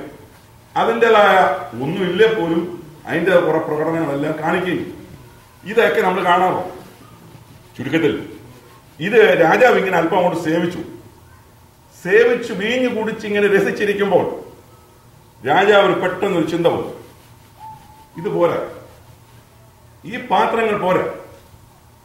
ബാബിലോൺ സാമ്രാജ്യത്തിലെ വല്യപ്പൻ നെബൂഖദ്നേസർ ഉൾപ്പെടെയുള്ളവർ കൊട്ടാരത്തിൽ വിരുന്നിനും മറ്റു കാര്യങ്ങൾക്ക് വേണ്ടിയൊക്കെ വെച്ച വലിയ പാത്രങ്ങൾ നിരവധിയുണ്ട്. പക്ഷെ ഈ പാത്രങ്ങൾ പോരാ. രാജകൊട്ടാരത്തിൽ ദേവാലയത്തിൽ കൊണ്ടുവച്ചിരിക്കുന്ന എബ്രായരുടെ ദൈവത്തിന്റെ ആലയത്തിൽ നിന്നും കൊണ്ടുവന്ന കുറെ പാത്രങ്ങളുണ്ട്. അത് മനോഹരമാണ്. അത് സ്വർണം കൊണ്ടുള്ളതാണ്, വെള്ളി കൊണ്ടുള്ളതാണ്, വിലപിടിപ്പുള്ളതാണ്, കാണാൻ വളരെ മനോഹരമാണ്. അത് സാധാരണ വിരുന്നുവാഴി കണ്ടിട്ടില്ലാത്ത പാത്രങ്ങളാണ്. ഇവരാരും ഈ ഇരിക്കുന്ന മഹത്തുക്കളൊക്കെ ഇതിനു മുമ്പ് വീഞ്ഞു കുടിച്ചിട്ടുള്ളവരാണ്. പക്ഷെ ഇവരാരും ഇതുപോലുള്ള ഇസ്രായേലിന്റെ ദൈവത്തിന്റെ, എബ്രായന്റെ ദൈവത്തിന്റെ ആലയത്തിലെ പാത്രങ്ങളിൽ ഇത് കുടിച്ചിട്ടുണ്ട്. അതുകൊണ്ട് തന്റെ വിരുന്നിൽ വന്നിരിക്കുന്ന മഹത്തുക്കളെ അടുത്തൊരു ലെവലിലേക്ക് താൻ കൊണ്ടുപോകണം. വേറൊരു ലെവലിലേക്ക് അവരെ ഹോണർ ചെയ്യുവാൻ, അവരെ ആദരിക്കുവാൻ കൊണ്ടുവരുകയും എവിടുത്തതാ തന്റെ യെരുശലേമിലെ മന്ദിരത്തിൽ നിന്നും എടുത്തുകൊണ്ടുവന്നിരുന്ന പൊൻവെള്ളിപ്പാത്രങ്ങളെ രാജാവും മഹത്തുക്കളും അവന്റെ ഭാര്യമാരും വെപ്പാട്ടികളും അവയിൽ കുടിക്കേണ്ടതിനെ കൊണ്ടുവരാൻ കൽപ്പിച്ചു. നോക്കണം, അല്പമൊന്നും ദൈവഭയം മനുഷ്യനുള്ളൂ, എന്തോ പ്രമാണമായി മനുഷ്യനുള്ളൂ. ഇസ്രായേലിന്റെ ആലയത്തോടുള്ള ബന്ധത്തിൽ, സ്ത്രീകൾക്ക് ശുദ്ധീകരണ നിയമങ്ങളോടൊക്കെ ഉള്ള ബന്ധത്തിൽ കർശനമായ നിയമമാണ് എബ്രായരുടെ നിലയിൽ കൊടുത്തിരുന്നത്. അത് മാത്രമല്ല, ഈ പാത്രങ്ങളൊന്നും ഒരു നിലയിലും തൊടുവാൻ ഒരു കാരണവശാലും യഹൂദ സ്ത്രീകളെ പോലും അനുവദിച്ചിരുന്നില്ല. പുരോഹിതന്റെ ഭാര്യമാർക്ക് പറ്റത്തില്ല ഇതോടെ. അപ്പോൾ സ്ത്രീകൾക്ക് ഈ പാത്രങ്ങൾ തൊടുവാൻ ഇസ്രായേലിലെ ദൈവം ഒരിക്കലും അനുവദിച്ചിരുന്നില്ല. ഇസ്രായേലിലുള്ള സ്ത്രീകളെ പോലും, അവർ വിശുദ്ധ മതികളാണെങ്കിൽ പോലും. അപ്പോൾ സാധാരണക്കാർക്കല്ല തൊടുവാൻ കഴിയുകയില്ല.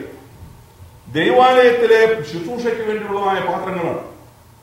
അത് പർവ്വതത്തിന്റെ മുകളിൽ ദൈവം മോശയ്ക്ക് കൊടുത്ത കൽപ്പന പ്രകാരം അടിച്ചു പണിതുണ്ടാക്കിയ സാധനങ്ങളാണെന്നൊക്കെ. ഇതാർക്കും കുഞ്ഞു കളിക്കാനുള്ളതല്ല. ദൈവാലയത്തിൽ വിശുദ്ധ ശുശ്രൂഷയോടുള്ള ബന്ധത്തിൽ മഹാപുരോഹിതനും അവനോട് ചേർന്ന് ശുശ്രൂഷിക്കുന്ന പുരോഹിതന്മാരും അവരുടെ ശുശ്രൂഷകളിൽ ഉപയോഗിക്കേണ്ടതിന് വേണ്ടി മാത്രമുള്ള പാത്രങ്ങളാണത്. അപ്പോൾ ദൈവാലയത്തിലെ ആവശ്യങ്ങൾക്ക് വേണ്ടിയുള്ള പാത്രങ്ങളാണ് ഇത്. ബാബിലോൺ സാമ്രാജ്യം എത്ര വലുതാണെങ്കിലും, ബെൽഷസർ എത്ര വലിയ രാജാവാണെങ്കിലും തൊടുവാൻ യാതൊരു യോഗ്യതയുമില്ലാത്ത പാത്രങ്ങളാണ്. പക്ഷെങ്കിൽ വീഞ്ഞിന്റെ കൺട്രോളിലാണ്. ബുദ്ധി മറഞ്ഞു. ദൈവത്തെക്കുറിച്ചുള്ള ഇസ്രായേലിന്റെ ദൈവത്തെക്കുറിച്ചുള്ള ഭീതി മറഞ്ഞു. വലിയപ്പന് ഈ രാജ്യം ദൈവം കൽപ്പിച്ചു കൊടുത്തതാണെന്ന്, ദൈവം അനുവദിച്ചിട്ട് കിട്ടിയതാണെന്നുള്ള ചിന്ത ബെൽഷസറിനില്ല. അതുകൊണ്ടൊക്കെയാണ് രാജാവ് പറഞ്ഞു, കൊണ്ടുപോകാം, ആ പാത്രങ്ങളിലേക്ക് കൊണ്ടുപോകാം. പാത്രങ്ങൾ കൊണ്ടുവന്നു കഴിഞ്ഞപ്പോൾ ആരെയും ഒഴിവാക്കി. കൊണ്ടുവന്നൊരു രാജാവ് പറഞ്ഞില്ല, ഇത് എന്റെ ഏറ്റവും പ്രധാനപ്പെട്ട ഭരണത്തിൽ ഏറ്റവും ടോപ്പ് ലെവലിലുള്ളവർക്ക് മാത്രമേ ഇതിൽ ഉപയോഗിക്കാൻ പറ്റുള്ളൂ. ഇത് എബ്രായരുടെ ദൈവത്തിന്റെ ആലയത്തിൽ വെച്ചിരുന്ന കാര്യങ്ങളാണ്, എന്റെ വല്യപ്പൻ കൊണ്ടുവന്നതാണ്, വളരെ വളരെ പ്രശസ്ത ആയിട്ടുള്ള കാര്യങ്ങളാണ്. കൊണ്ട് എല്ലാവർക്കും തരാൻ നോക്കുന്നില്ല. ടോപ്പ് VIP എന്നുള്ള ആളുടെ അതല്ല ചെയ്തത്. എല്ലാവർക്കും, ആർക്ക് വരെ, വെപ്പാട്ടിമാർക്ക്, രാജാവും ഭാര്യമാർക്കും വെപ്പാട്ടിമാർക്കും മഹത്തുക്കൾക്കും എല്ലാവർക്കും വീഞ്ഞു പകരാനുള്ള പാത്രമായിട്ട് ഇത് മാറി. ആലയത്തിലെ പാത്രങ്ങൾ മാറി. ഓർക്കണം, ഇസ്രായേൽ ചെയ്ത പാപത്തിന്റെ പരിണിത ഫലമാണത്. ഇസ്രായേൽ ദൈവത്തോട് അവിശ്വസ്തത കാണിച്ചതിന്റെ ഫലമാണ്. ഇസ്രായേലിനെ ഒരു പാഠം പഠിപ്പിക്കുവാൻ, ഇസ്രായേലിന്റെ അവിശ്വസ്തതയോടുള്ള ബന്ധത്തിൽ ദൈവത്തിങ്കിൽ നിന്നും പ്രമാണം ഏറ്റുവാങ്ങിയതായ ജനം ദൈവത്തോട് അവിശ്വസ്തത കാണിച്ചതിന്റെ ഫലമായിട്ടോ ആലയത്തിൽ, അവന്റെ ആലയത്തിൽ, യഹൂദന്റെ ആലയത്തിൽ, ഇസ്രായേലിന്റെ ആലയത്തിൽ, അവന്റെ ആരാധനാ സ്ഥലത്ത് അതിവിശുദ്ധമായിരിക്കേണ്ട പാത്രങ്ങൾ മദ്യവും വഹിച്ചുകൊണ്ട് ബാബിലോണിലെ വിരുന്നുശാലയിൽ വെപ്പാട്ടിമാരുടെ അവരെ കൈകളിലിരിക്കുകയാണ്. ഒരു ഭയവുമില്ലാതെ ഉപയോഗിക്കണം. ഒരു ഭയവും. ഞാൻ കഴിഞ്ഞ പ്രാവശ്യം ക്ലാസ്സിൽ പറഞ്ഞത് നിങ്ങൾ ഓർക്കുന്നുണ്ടല്ലോ. പെട്ടകത്തെ തൊട്ട യഹൂദനായ ഉസ, അവൻ ഇസ്രായേലിനാണ്. അവന്റെ ഭയം കൊണ്ട് അവൻ ചെയ്തതാണ്. ആ പെട്ടകം എന്ന് പറയുന്ന പരിപാവനമായ കാര്യമാണ്. അത് മറിഞ്ഞു പോകാൻ പാടില്ല. അതിനുവേണ്ടി അവൻ കൈകൊണ്ട് തൊട്ടുപോയതാണ്, അത് മറിയാതിരിക്കാൻ വേണ്ടി. അവനെ അവിടെ വെച്ച് സംഹരിച്ച് ആ സ്ഥലത്തിന് പേരെ സൂസ എന്ന് പേരിട്ടു വന്ന ദൈവത്തിന്റെ വചനത്തിൽ കാണും. എന്നാൽ ഇവിടെ വെപ്പാട്ടിമാർ കുടിച്ചു, അവർക്കൊരു കുഴപ്പമില്ല. ആലയത്തിലെ പാത്രങ്ങൾ. രാജാവിന്റെ ഭാര്യമാർ കുടിച്ചു, ഒരു കുഴപ്പമില്ല. രാജാവ് കുടിച്ചു, മഹത്തുക്കൾ കുടിച്ചു, ആർക്കും ഒരു കുഴപ്പമില്ല. പക്ഷെങ്കിൽ നമ്മൾ കഴിഞ്ഞ ക്ലാസ്സിൽ കണ്ട ന്യായവിധി അല്ലേ 5-ാം അധ്യായത്തിലെ ന്യായവിധി. കഴിഞ്ഞ 4-ാം അധ്യായത്തിൽ നെബൂഖദ്നേസർ ദൈവം ഇടപെട്ടതുപോലെ അല്ല 5-ാം അധ്യായത്തിൽ കൊച്ചുമകനായ ബെൽഷസ്സറിനോട് ദൈവം ഇടപെടുന്നു. ദൈവം വ്യത്യസ്തമായ രീതിയിൽ ഇടപെടുകയാണ്. കാരണം നെബൂഖദ്നേസറിനെ കുറിച്ച് ദൈവത്തിന് പ്രത്യേകമായ പദ്ധതി ഉണ്ടായിരുന്നു. അവനെ ഒരു പാഠം പഠിപ്പിച്ച് അവനെ കൊണ്ട് തന്നെ ഈ ദൈവം ആരാണെന്നൊരു വിളംബരം പുറപ്പെടുവിച്ച് ആ ദൈവത്തിന് മഹത്വം കൊടുത്ത് ആ ദൈവത്തെ ശരിക്കും മനസ്സിലാക്കി അവനെ മടക്കിക്കൊണ്ടിരുന്ന ഒരു പദ്ധതി ദൈവത്തിനുണ്ടായിരുന്നു. പക്ഷെങ്കിൽ ബെൽഷസ്സറിന്റെ കാര്യത്തിൽ അങ്ങനത്തെ പദ്ധതി ഒന്നും ദൈവത്തിനില്ല. ഒരു ദിവസം പോലും ദൈവം എടുത്തില്ല. ഒരു ദിവസം നമുക്ക് ദിവസത്തിന് 24 മണിക്കൂറുണ്ടല്ലോ. ഒരു ദിവസം പോലും ദൈവം വിട്ടില്ല. ഒരു ദിവസം പോലും. ബെൽഷസ്സറിന്റെ മാത്രം കഥയല്ല കഴിയുന്നത്. ഒരു സാമ്രാജ്യത്തിന്റെ കഥ കൂടെ തിരികെ, ഒരു രാജ്യത്തിന്റെ കഥ തിരികെ, ഒരു രാജ്യത്തിന്റെ കഥ തിരിയുമ്പോൾ അവിടെ എന്തുമാത്രം കൊലപാതകങ്ങൾ ചിലപ്പോൾ നടന്നു കാണും. ശത്രു ഇവിടേക്ക് ഇരച്ചു കയറുമ്പോൾ എന്തെല്ലാം രക്തരൂക്ഷിതമായ എന്തെല്ലാം കാര്യങ്ങൾ നടക്കും. പക്ഷെ വിചാരിച്ചപ്പോൾ സാധാരണ നടക്കേണ്ടതുള്ള രക്തരൂക്ഷിതമായ കാര്യങ്ങൾ നടക്കാതെ തന്നെയാണ് ഈ കാര്യങ്ങളൊക്കെ നടന്നത്. ഞാൻ അടുത്ത ക്ലാസ്സിലേക്ക് വരുമ്പോൾ ഞാൻ പറയാം എത്ര സമർത്ഥമായിട്ട് ഇവർ ഇതിനകത്ത് വന്നു എന്നുള്ളൂ, മേദ്യരും പാർസികളും. അപ്പോൾ അത് ഈ ക്ലാസ് പഠിച്ച് മുമ്പോട്ട് പോകുമ്പോൾ ഞാൻ പറയാം. അപ്പോൾ അടുത്തായിട്ട് അപ്പോൾ ഇങ്ങനെ വീഞ്ഞ വെപ്പാട്ടുകൾ മൊബൈൽ കുടിക്കേണ്ടതിനായി കൊണ്ടുവരുവാൻ കൽപ്പിച്ചു. 3-ാം വാക്യം.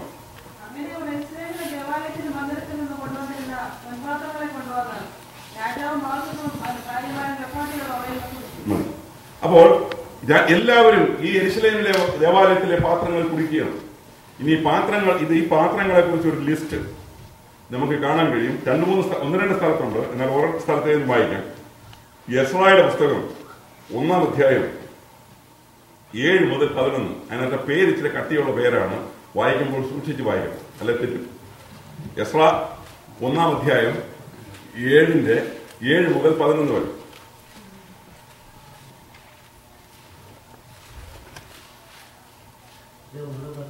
എസ്ര 1-ാം അധ്യായം 7 മുതൽ 11 വരെയുള്ള വാക്യങ്ങൾ. യെരൂശലേമിൽ നിന്ന് കൊണ്ടുപോയി തന്റെ ദേവന്മാരുടെ ക്ഷേത്രത്തിൽ വെച്ചിരുന്ന യഹോവാലയം വക ഉപകരണങ്ങളും കോരേശ് രാജാവ് പുറത്തേക്ക് എടുപ്പിച്ചു.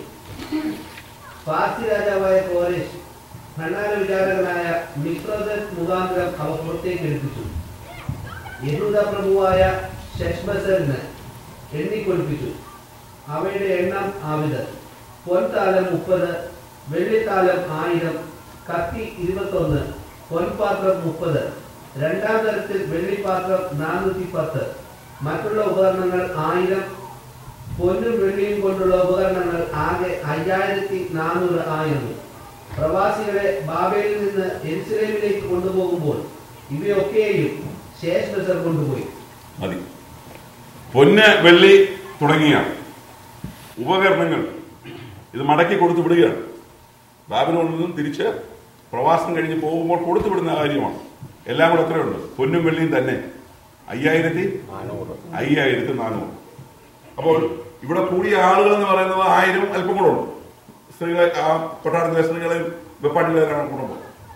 അപ്പോൾ 5000-ത്തിലധികം ഉപകരണങ്ങളുണ്ട്. എല്ലാവർക്കും ഒരു പീസെങ്കിലും ഒക്കെ കിട്ടാനുണ്ട്. ഏതെങ്കിലും കത്തിയുടെ എണ്ണം വളരെ കുറവാണ്. 29 കത്തിയുള്ളൂ. അപ്പോൾ എല്ലാവർക്കും കത്തി കിട്ടിയിട്ടില്ല. പക്ഷെ എന്നാൽ പോലും മൊത്തത്തിൽ വരുമ്പോൾ എല്ലാവർക്കും ഒക്കെ ഈ ആലയത്തിലെ ഉപകരണങ്ങൾ ഒന്ന് തൊട്ട് നോക്കാൻ, ഉപയോഗിക്കാൻ ഉള്ള അവസരം ഒക്കെ കിട്ടി. കത്ത് വീഞ്ഞുകൂടി തന്നെയല്ല ഇവിടെ നടക്കുന്നത്, കള്ളുകൂടി തന്നെയല്ല നടക്കുന്നത്. സദ്യയിൽ ആഹാരം കഴിക്കുകയും അതിന്റെ കൂടെ മദ്യം സേവിക്കുകയും രണ്ടും കൂടെ ഒന്നിച്ച് നടക്കുക. അല്ലാതെ അടുത്തായിട്ട് ഇത് നിങ്ങൾ പിന്നീട് സമയം പോലെ നോക്കിക്കൂ. 2 ദിനവൃത്താന്തങ്ങൾ 36-ാം അധ്യായം 9-ഉം 10-ഉം വാക്യങ്ങളിലും ഇതിന്റെ ലിസ്റ്റ് കാണുവാൻ കഴിയും. അപ്പൊ അടുത്ത വാക്യത്തിലേക്ക് നമുക്ക് വരാം. അവർ വീഞ്ഞു കുടിച്ച് പൊന്നും വെള്ളിയും താമ്രവും ഇരുമ്പും മരവും കല്ലും കൊണ്ടുള്ള ദേവന്മാരെ സ്തുതിച്ചു. അടുത്തത് വീഞ്ഞു കൂടി കഴിഞ്ഞപ്പോൾ എന്ത് തുടങ്ങി? ആരാധന തുടങ്ങി. എന്തിനായി കൂടിയേ? മഹത്തുക്കളെ വിളിച്ചതിന്, വിരുന്നിന് വേണ്ടി. രാജാവിന്റെ ഉദ്ദേശമൊന്നുമില്ല. രാജാവ് മഹത്തുക്കളെല്ലാം വിളിച്ചത് വിരുന്നിന് വേണ്ടിയാണ്. വിരുന്നിന് വേണ്ടിയുള്ള കാര്യങ്ങളെല്ലാം രാജാവ് ഒരുക്കിയിട്ടുണ്ട്. അതിനുള്ള പാത്രങ്ങൾ, കുടിക്കാനുള്ള കാര്യങ്ങൾ, ഇതെല്ലാം രാജാവ് നേരത്തെ തന്നെ ശരിയാക്കി വെച്ചിട്ടുണ്ട്. അത് തുടങ്ങിയ അല്പം കഴിഞ്ഞപ്പോൾ ഉണ്ടായ ഒരാഗ്രഹമാണ് വല്യപ്പൻ കൊണ്ടുവന്ന സാധനങ്ങൾ ആലയത്തിൽ ഇരിപ്പുണ്ടവർ അതുകൊണ്ട് ഇരിക്കട്ടെ, അതുകൂടെ കൊണ്ടുവന്നു. അതുകൂടെ കൊണ്ടുവന്ന് കഴിഞ്ഞപ്പോൾ അതുപയോഗിച്ച് ഇവർ കഴിക്കുകയും കുടിക്കുകയും ഒക്കെ ചെയ്തുകൊണ്ടിരിക്കുകയാണ്. അപ്പോൾ ആ പാത്രങ്ങളിൽ കുടിക്കുകയും കാര്യങ്ങളൊക്കെ ചെയ്തുകൊണ്ടിരിക്കുമ്പോൾ അല്പം കഴിഞ്ഞപ്പോൾ ആരാധന വെളിപ്പെട്ടു. ഇവിടെ ആരാധന വെളിപ്പെടുകയാണ്. അപ്പോൾ എന്തിന്റെ അകമ്പടിയോടുകൂടിയാ? മദ്യത്തിന്റെ അകമ്പടിയോടുകൂടി ആരാധന നടക്കുക. ഇന്നും ചിലയിടത്തൊക്കെ ആരാധന ഇങ്ങനെ നടക്കുന്നുണ്ടെന്നാണ് പറയുന്നത്.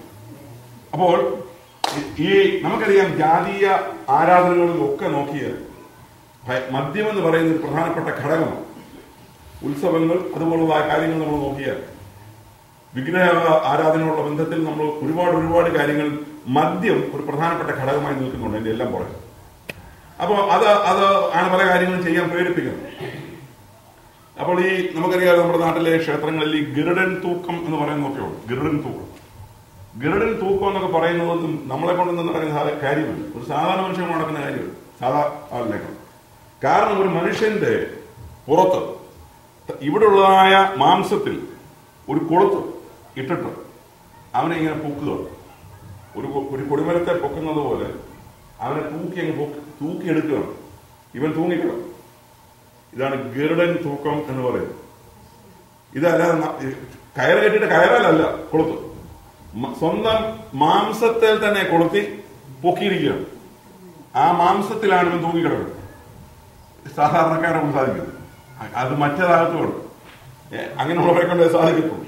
അപ്പോൾ കാരണം വേദന അറിയാതിരിക്കുക ഇതൊക്കെ പോട്ടെ. ഞാൻ പറഞ്ഞു വന്നാൽ ഇവിടെ മദ്യം ഇതുപോലുള്ളതായ കാര്യങ്ങൾ കൊണ്ട് ചെയ്ത് കഴിഞ്ഞപ്പോൾ കാണുന്ന സകലത്തിനെ അങ്ങ് ആരാധന നോക്കും. അവിടെ ലിസ്റ്റിൽ എന്തെല്ലാം ഉണ്ടെന്ന് നോക്കി. പൊന്നെ, വെള്ളി, താമ്രം, ഇരുമ്പ്, മരം, കല്ല്, വേറെ എന്തോ. അവൻ ലോകത്തിലെ ദൈവങ്ങൾ എന്ന് പറയുന്നതെല്ലാം ഇതുകൊണ്ടൊക്കെ ഉള്ളതാണ്.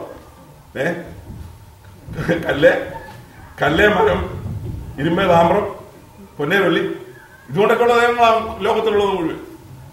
അപ്പോൾ ഈ മദ്യം അങ്ങോട്ട് ചെന്ന് കഴിഞ്ഞ് വീഞ്ഞു കുടിച്ച് രസിച്ച് ഒക്കെ കഴിഞ്ഞപ്പോൾ കുടിയുടെ അവസാനത്ത് അടുത്ത ഭാഗം എന്ന് പറയുന്ന ആരാധനയാണ്.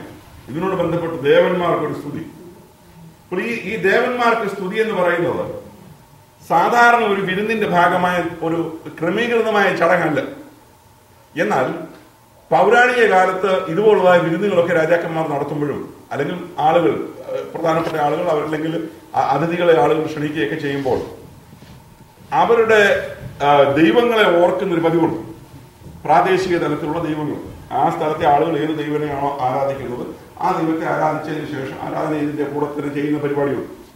അപ്പോൾ അങ്ങനെയുള്ള ഒരു രീതി ഉണ്ടാകും. അതിന്റെ ഭാഗമായിരിക്കാം എന്നാണ് വേദശാസ്ത്രികൾ പറയുന്നത്. എനിവേ രാജാവ് വിചാരിക്കാത്ത നിലയുള്ള ഒരു ആരാധനയും ഈ ഇടപാടിൽ നടന്നു. എന്തോ സംശയം ഉണ്ടെന്ന് ചോദിച്ചു കേട്ടോ. ഇങ്ങനെ മിണ്ടാതി ഞാൻ പിന്നെ അല്പം വിശദീകരിച്ചത് ഞാൻ പോകുന്നതുകൊണ്ട് ക്വസ്റ്റ്യൻ അധികം വരാത്തതായിരിക്കും. സിൽവർ പാനാണ്. ഓക്കെ, പാനിനെ പാത്രമൊന്നുമില്ല. മലയാളത്തിൽ കത്തിന്നായത് ഞാനതിന് ഇംഗ്ലീഷിലേക്ക് നോക്കിയില്ല. അത് വലിയ വിഷയമല്ലല്ലോ. പാത്രങ്ങളുടെ ലിസ്റ്റ് എന്നുള്ളത് ഞാൻ കണ്ടുള്ളൂ. അപ്പോൾ അടുത്തതായിട്ട് ദേവാലയത്തിൽ ഈ രാജകൊട്ടാരത്തിൽ അവർ വീഞ്ഞു കുടിച്ച് പൊന്നും വെള്ളിയും താമ്രവും ഇരുമ്പും മരവും കല്ലും കൊണ്ടുള്ള ദേവന്മാരെ സ്തുതിച്ചു. തൽക്ഷണം ഒരു മനുഷ്യന്റെ കൈവിരലുകൾ പുറപ്പെട്ടു. വിളക്കിന് നേരെ രാജധാനിയുടെ ചുവരിന്റെ വെള്ളമേൽ എഴുതിയ കൈപ്പത്തി രാജാവ് വന്നു. നിങ്ങൾ ഇനി അടുത്തതായിട്ട് ഞാൻ നിങ്ങളോട് ഈ വിരുന്നിന്റെ സീൻ പറഞ്ഞു തരാം. ഈ വിരുന്നെന്ന് പറയുന്നത് ഇത് ചരിത്ര പിൻബല രീതിയിലുണ്ട്. അതായത് ബാബിലോണിൽ എന്നും പിൽക്കാലത്ത് ഖനനം ചെയ്ത സമയത്ത് കണ്ടെടുത്ത സ്ഥലങ്ങളുടെ കൂട്ടത്തിൽ 60 അടി വീതിയും 172 അടി നീളവുമുള്ളതായ ഹാള്, ബാങ്ക്വറ്റ് ഹാൾ കണ്ടെടുത്തിട്ടുണ്ട്. 60 by 172 ഫീറ്റ്. അപ്പോൾ അത്ര വിശാലമായ ബാങ്ക്വറ്റ് ഹാൾ, അതുപോലെ പലതും, അത് കണ്ടതിൽ ഒരെണ്ണത്തിന്റെ കണക്കായി എനിക്ക് പറയും. ഇതുപോലെ ബാങ്ക്വറ്റ് ഹാളുകൾ ഉണ്ടായിരുന്നു. അപ്പോൾ ഇവിടെ രാജാവ് ഈ ആരാധന നടക്കുന്ന സമയത്ത് സാധാരണ ഈ ബാങ്ക്വറ്റ് ഹാളിൽ ലൈറ്റ് അധികം ഉണ്ടാകത്തില്ല. അത് നമുക്കറിയാം. നമ്മുടെ ഇന്നത്തെ കാലത്ത് തന്നെയാണ് റെസ്റ്റോറന്റുകളിലൊക്കെ ലൈറ്റ് ഡിമ്മാണ്. ഇവിടെ രാജാവ് ഇരിക്കുന്ന സിംഹാസനത്തിനോട് ചേർന്നാണ് രാജാവിന്റെ വലത്തുവശത്ത് രാജാവിന്റെ ഏറ്റവും അടുത്തയാൾ, അല്ലെങ്കിൽ തന്റെ ഭരണത്തിൽ തനിക്ക് ഏറ്റവും അടുത്തയാൾ. ഇടത്തുവശത്ത് അത് കഴിഞ്ഞാലുള്ളയാൾ. അപ്പൊ ഇടത്തും വലത്തും രാജാവിന്റെ ഏറ്റവും പ്രധാനപ്പെട്ട 2 പേരാണ്. അവർ ഇരിക്കുന്ന ഈ രാജാവും ഇരിക്കുന്ന ഇതിനടുത്ത് ആണ് പ്രധാനമായും വിളക്ക് വെക്കുക. പ്രകാശം രാജാവ് ഇരിക്കുന്നിടത്തോളം. അപ്പോൾ ഹാളിന്റെ ബാക്കിയുള്ള ഭാഗങ്ങളൊക്കെ അല്പം ഡാർക്കാണ്, എന്നാലും വെളിച്ചം രാജാവ് ഇരിക്കുന്നിടത്തോളം. അപ്പോൾ ഭിത്തിയിലുള്ള എഴുത്ത് വളരെ വ്യക്തമായി കാണാനുള്ള വെളിച്ചം ആർക്കുണ്ട്? രാജാവ് ഇരിക്കുന്നിടത്ത് നോക്കിയേ കാണാം. അപ്പോൾ രാജാവ് ഇങ്ങനെ എല്ലാവരും ആരാധിക്കുന്നു, പാടുന്നു, സകല ദൈവങ്ങൾക്കും മഹത്വം കരയെത്തിക്കൊണ്ടിരിക്കുമ്പോൾ ഇസ്രായേലിന്റെ ദൈവത്തിനില്ല, ബാക്കിയുള്ള ദൈവത്തിനില്ല. അപ്പോൾ ജീവിക്കുന്ന ദൈവത്തിനില്ല, ബാക്കിയുള്ള സകല ദൈവങ്ങൾക്കും മഹത്വമുണ്ട്. ഇങ്ങനെ ഇരിക്കുമ്പോൾ ഒരു കൈ എങ്ങനെ കണ്ടു? തൽക്ഷണം ഒരു മനുഷ്യന്റെ കൈവിരലുകൾ, തൽക്ഷണം, ക്ഷണത്തിൽ. ഇവിടെ വാണിംഗ് ഒന്നുമില്ല. അതാ ഞാൻ പറഞ്ഞത്. അതായത് മുമ്പ് പറഞ്ഞതുപോലെ ദാനിയേലെ രാജാവിനെ വിളിച്ചേക്കെങ്കിൽ രാജാവെ ഇത് നിർത്ത്, ഈ വിരുന്നും പരിപാടി നിർത്ത് എന്നൊന്നും പറയുന്ന പരിപാടിയൊന്നുമില്ല. തൽക്ഷണം മനുഷ്യന്റെ കൈവിരൽ പോലെ ഒരു മനുഷ്യന്റെ കൈവിരലുകൾ പുറപ്പെട്ടു. വിളക്കിന് നേരെ രാജധാനിയുടെ ചുവരിന്റെ വെള്ളമേൽ എഴുതിയ സ്ഥലം വരെ വളരെ വ്യക്തമാണ്. ചുവരിലെ വെള്ളമേലെഴുതി മനുഷ്യന്റെ കൈവിരൽ. നമുക്ക് ഈ ഭാഗത്ത് നോക്കിയാൽ ഓർക്കും വിരൽ മാത്രമേ കണ്ടുള്ളൂ, ജസ്റ്റ് ഫിംഗേഴ്സ് മാത്രമേ ഉണ്ടായിരുന്നുള്ളൂ എന്ന് തോന്നുന്നു. അങ്ങനല്ല, അതിന് തൊട്ട് താഴെ വരുന്നുണ്ട് കൈപ്പത്തിയുടെ രാജാവുകൾ, അതായത് കൈപ്പത്തിയുടെ ഭാഗവും കൂടെ, വിരലുകളും കൈപ്പത്തിയും കൂടെ അടുത്ത വാക്യത്തിലുണ്ട്. നാം താഴോട്ട് വരുമ്പോൾ നമുക്കത് കാണുവാൻ കഴിയും. കൈപ്പത്തിയുടെ കാര്യവും പറയുന്നു.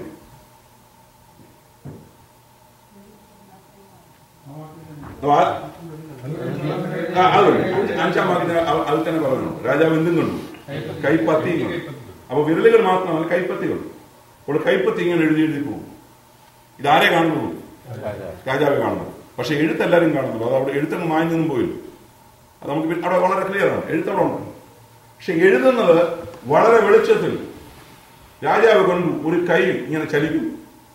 അപ്പോൾ അവിടെ ഉടനെ രാജാവിന്റെ മുഖഭാവം, ആ രാജധാനി ചുവരിന്റെ വെള്ളമേൽ എഴുതിയ കൈപ്പത്തി രാജാവ് കണ്ടു ഉടനെ. അപ്പോൾ തൽക്ഷണം എന്നുള്ള വാക്ക് മേളിലുണ്ട്. അഞ്ചാം വാക്യത്തിൽ തൽക്ഷണമാണ് എഴുത്ത്. ആറാം വാക്യത്തിൽ ഉടനെ, എഴുതിയ ഉടനെ രാജാവിന്റെ മുഖഭാവം മാറി. അടുത്തതായിട്ട് പിന്നെന്ത് സംഭവിച്ചു? അവൻ വിചാരങ്ങളാൽ പരവശനായി, അരയുടെ ഏപ്പ് അഴിഞ്ഞു, കാൽമുട്ടുകൾ ആടിപ്പോയി. എന്തൊരു ഗതികേടിലാണ് രാജാവ് നോക്കണം. ഏപ്പ് പോയി, കാലിന്റെ ജോയിൻസും പോയി. ഒരു മനുഷ്യനെ നേരെ നിർത്തുന്നതിലെ പ്രധാനപ്പെട്ട ഭാഗം ഇതാണ്, നമ്മുടെ ഹിപ്പും പിന്നെ നമ്മുടെ മുട്ടും. അപ്പോൾ ഈ മുട്ട് ആടിപ്പോയി, ഇവിടുന്നുള്ള ഏപ്പ് വിട്ടു, ജോയിൻസ് വിട്ടു. അപ്പോൾ മനുഷ്യന്റെ ശരീരത്തിലെ ഈ ജോയിൻസ് വിട്ടു, ജോയിൻസ് നഷ്ടമായി, കാൽമുട്ടുകളുടെ ഘടന തെറ്റി. വാസ്തവത്തിൽ രാജാവിന് എഴുന്നേറ്റ് നിൽക്കാൻ വയ്യ.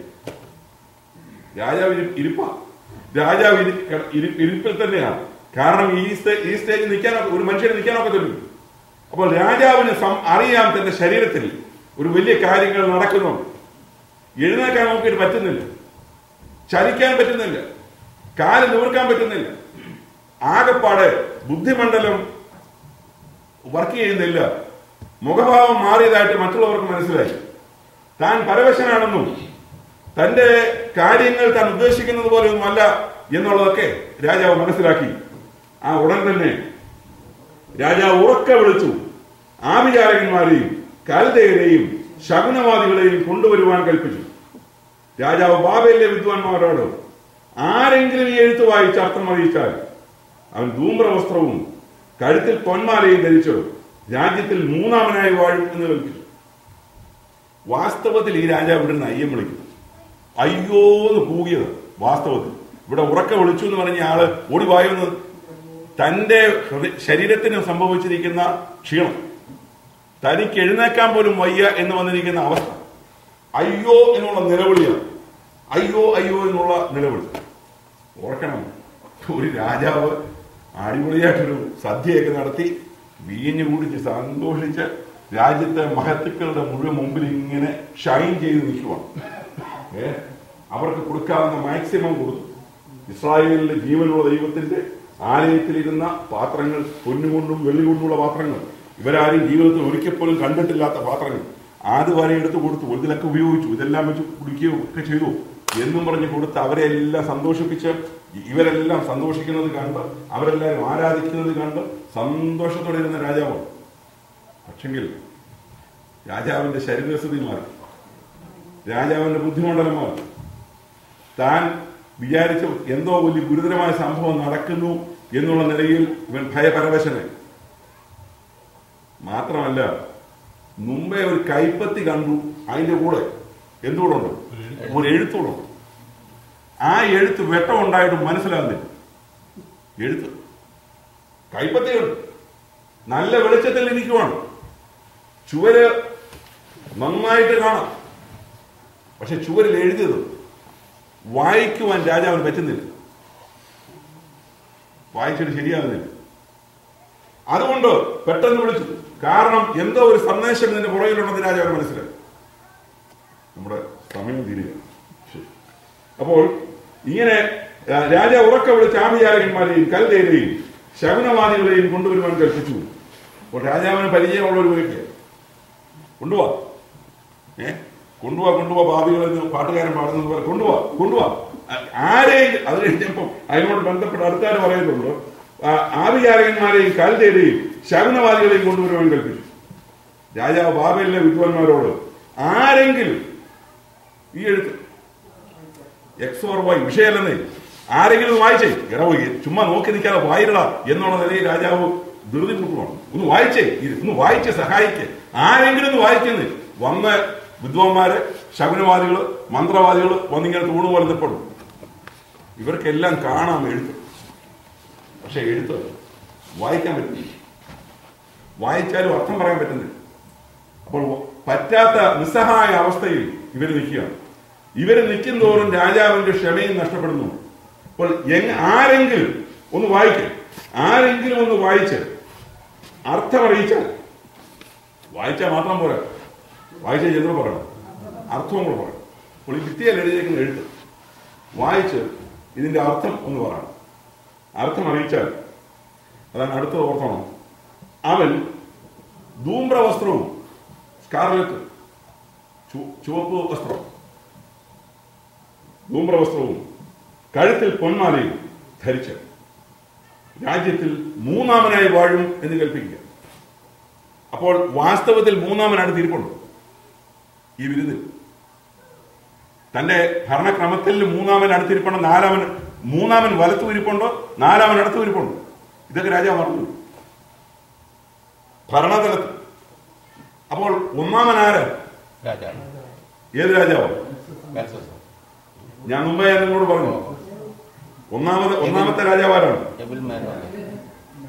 നമോണിഡസ് എന്ന് പറയുന്ന രാജാവ്. ഞാൻ നിങ്ങളോട് പറഞ്ഞത് ഓർക്കുന്നു. നമോണിഡസ് ആണ് ബാബിലോണിന് പുറത്ത് കാര്യങ്ങൾ നോക്കാൻ ഇങ്ങനെ, അയാളാണ് പ്രധാന രാജാവ്. പുള്ളി ഇങ്ങനെ പുറത്തു പോയിരിക്കുക കാര്യങ്ങളൊക്കെ നോട്ടത്തിന് വേണ്ടി. അദ്ദേഹം ഒന്നാമൻ. രണ്ടാമൻ ബെൽഷസർ, ഇവിടെ വീഞ്ഞു കുടിച്ച് നടുവിന്റെ ബന്ധം വിട്ട് കാലിന്റെ ബന്ധം വിട്ട് കസേരയിൽ ഇരിക്കുന്ന രാജാവ്. ഇവൻ രണ്ടാമൻ. 1, 2 സ്ഥാനം റിസർവ്ഡ് ആണ്. ബാക്കിയുള്ള സ്ഥാനങ്ങൾ രാജാവിന് യുക്തം പോലെ മാറ്റാവുന്ന ഏത് സമയത്ത്. 3-ാം സ്ഥാനത്തിരിക്കുന്നവൻ അവൻ തടസ്സം പറഞ്ഞ അവനെ അന്നേരം തന്നെ അവൻ പോക്കാം. അതുകൊണ്ട് ഈ അടുത്തിരിക്കുന്നവൻ മൂന്നാമൻ വലത്തുവശത്തിരിപ്പുണ്ട് ഇതിന്റെ ക്രമം അനുസരിച്ച്. അപ്പോൾ ഇതിന്റെ അർത്ഥം പറയുന്നവന് ചുവപ്പ് വസ്ത്രം ധരിപ്പിച്ച്, അതായത് അവിടെ ആദരിക്കുന്നതിന്റെ ഭാഗമാണ്. നമ്മളെ ഈ പൊന്നാട്, നമ്മുടെ പൊന്നാട് അണിയിക്കുന്നതൊക്കെ പറഞ്ഞ പോലെ കൽദയര് ഒരാളെ ആരാധിക്കുന്ന, ഒരാളെ ബഹുമാനിക്കുന്നതിന്റെ ഭാഗമാണ്. അപ്പോൾ ചുവപ്പ് വസ്ത്രം ധരിപ്പിച്ച് പൊന്മാല അണിയിച്ച് അവനെ രാജ്യത്തിലെ മൂന്നാമനായി വാഴി. ഒറ്റ കാര്യം ചെയ്ത് വെച്ചാൽ മതി, ഈ ചുവരിന്മേലുള്ള എഴുത്ത് ഒന്ന് വായിച്ച് അർത്ഥം പറഞ്ഞാൽ എന്തോ നല്ല ഓഫറാണ്. ഇതൊന്നും ഞാനതാ പറഞ്ഞത്, ഈ വിരുന്നിന്റെ ആരംഭത്തിൽ നെബൂഖദ്നേസർ ബെൽഷസർ ചിന്തിക്കുക പോലും ചെയ്തില്ല ഇന്ന് രാത്രി ഇങ്ങനൊരു ഓഫർ കൊടുക്കേണ്ടി വരും. മൂന്നാമതായിട്ട് ഒരാളിനെ ഇന്ന് രാത്രിയിൽ കണ്ടെത്തേണ്ടി വരുമെന്ന് ഞാൻ ഓർത്തില്ല. വിരുന്ന് ആരംഭിച്ച നിലയിലല്ല ഇപ്പോൾ വിരുന്ന് എത്തി നിൽക്കുന്നു. വിരുന്നിന്റെ കാര്യങ്ങൾ മാറിയത്. അപ്പോൾ വിദ്വാൻമാരെയും അവർ ധൂമ്രവസ്ത്രവും കഴുത്തിൽ പൊന്മാലയും ധരിച്ച് രാജ്യത്തിൽ മൂന്നാമനായി വാഴുമെന്ന് കൽപ്പിച്ചു. അങ്ങനെ രാജാവിന്റെ വിദ്വാൻമാരൊക്കെയും അകത്ത് വന്നു. എങ്കിലും എഴുത്തു വായിക്കുവാനും രാജാവിനെ അർത്ഥം അറിയിക്കുവാനും അവർക്ക് കഴിഞ്ഞില്ല. അപ്പോൾ രാജാവിന്റെ വിദ്വാൻമാരൊക്കെയും അകത്ത് വന്നു. ആരില്ല കൂട്ടത്തിൽ? ദാനിയേലില്ല. ഇതാണ് ബെൽഷസറിന് ദാനിയേലിന് വലിയ പരിചയമില്ല. അത് നമുക്ക് അടുത്ത തവിട് വരുമ്പോൾ. ഇപ്പോൾ ദാനിയേലിന് മുമ്പ് കുറെ കാര്യങ്ങൾ ചെയ്ത് അറിയാവുന്ന ഒരു കൊട്ടാരത്തിലുണ്ട്, അത് നമുക്ക് കാണാൻ കഴിയും. അപ്പോൾ ഈ പറയപ്പെടുന്ന വിദ്വാൻമാരെ മുഴുവൻ ക്ഷണിച്ചു വരുത്തി അവരെല്ലാവരും ഭയങ്കരമായ ഓഫറാണ് അവരുടെ മുമ്പിൽ ഇരിക്കുന്നത്. ഇതിന്റെ അർത്ഥം വലിയ കാര്യമൊന്നുമില്ല, ചുമ്മാ ആ ഭിത്തിയിൽ എഴുതിയിരിക്കുന്ന ആ വാക്ക് അതൊന്ന് വായിച്ചില്ല. വാക്കുകളാണെന്നുള്ളൊരു തർക്കമൊന്നുമില്ല, കാര്യം വാക്കാണ്. അതൊന്ന് വായിച്ച് അതിന്റെ അർത്ഥം പറയണം. പറഞ്ഞാൽ ധൂമ്രവസ്ത്രം, പൊന്മാല, മൂന്നാമൻ എന്നുള്ളതായ ബാബിലോൺ സാമ്രാജ്യത്തിന്റെ മൂന്നാമൻ എന്നുള്ളതായ സ്ഥാനം. പക്ഷെ ഓർക്കണം, ഈ സ്ഥാനം ഇന്ന് രാത്രി കൊണ്ട് തീരുവോ? ഇത് ഓഫർ ചെയ്തേക്കുന്ന മനുഷ്യൻ ഓഫർ ചെയ്ത് എത്രയേ ഉള്ളൂ? ഈ രാത്രിയിൽ ഇവൻ ഉൾപ്പെടെ തീരുവോ? ഈ വിരുന്നിന്റെ അവസാനം എന്ന് പറഞ്ഞാൽ ഈ ബാബിലോൺ സാമ്രാജ്യത്തിന്റെ ബെൽഷസറിന്റെ കസേര വരെ പോവുക. പുള്ളിയാണ് ആരെ വാഴിക്കാൻ പോകുന്നത്? മൂന്നാമനെ വാഴിക്കാൻ പോകും. അപ്പോൾ മനുഷ്യൻ വാഴിച്ച ഇത്രേ ഉള്ളൂ. വാഴിക്കാൻ വിചാരിച്ചാലും ഇത്ര ഈ സ്ഥാനത്തേക്ക് കൊണ്ടുവരണം. വാഴിക്കേണ്ടി വന്നില്ല. അതുകൊണ്ട് തന്നെയാണ് ദാനിയേൽ, നമുക്ക് അടുത്ത ഭാഗത്ത് കാണാം, ദാനിയേൽ പറഞ്ഞ ഓഫറൊക്കെ അവിടെ തന്നെ ഇരുന്നോട്ടോ ആർക്കെങ്കിലും കൊടുത്തത്. കാരണം ഇന്ന് തന്നെ ഇത് തീരാൻ പോകുമെന്ന് ദാനിയേൽ പറയും. ഇന്ന് രാത്രി ഇപ്പോൾ തന്നെ തീരാൻ പോവുക. അതുകൊണ്ട് ഇതിന് സമയമില്ല. രാജാവ് മൂന്നാമനായി വാഴിക്കാനും ഇങ്ങനെ മൂന്നാമനായിട്ട് ഇരിക്കാനും എന്നുള്ള സമയമില്ല എന്നുള്ളത് ദാനിയേൽ പറയും. എന്നാൽ നമ്മുടെ ഇവിടെ വിഷയത്തിലേക്ക് വരാം.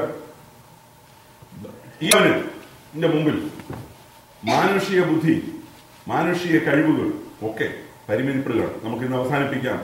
ദൈവത്തിന്റെ വിഷയങ്ങളുടെ മുമ്പിൽ, ദൈവിക പരിപാടികളുടെ മുമ്പിൽ, ദൈവിക ഘടികാരം ശബ്ദിക്കുമ്പോൾ മനസ്സിലാക്കേണ്ടവർ, അല്ലെങ്കിൽ ദൈവിക ഘടികാരം ചലിക്കുമ്പോൾ അത് തിരിച്ചറിയുന്നവരാണ് ദൈവമക്കൾ എന്ന് പറയുന്നത്. ലോകമനുഷ്യർ മനസ്സിലാവത്തില്ല.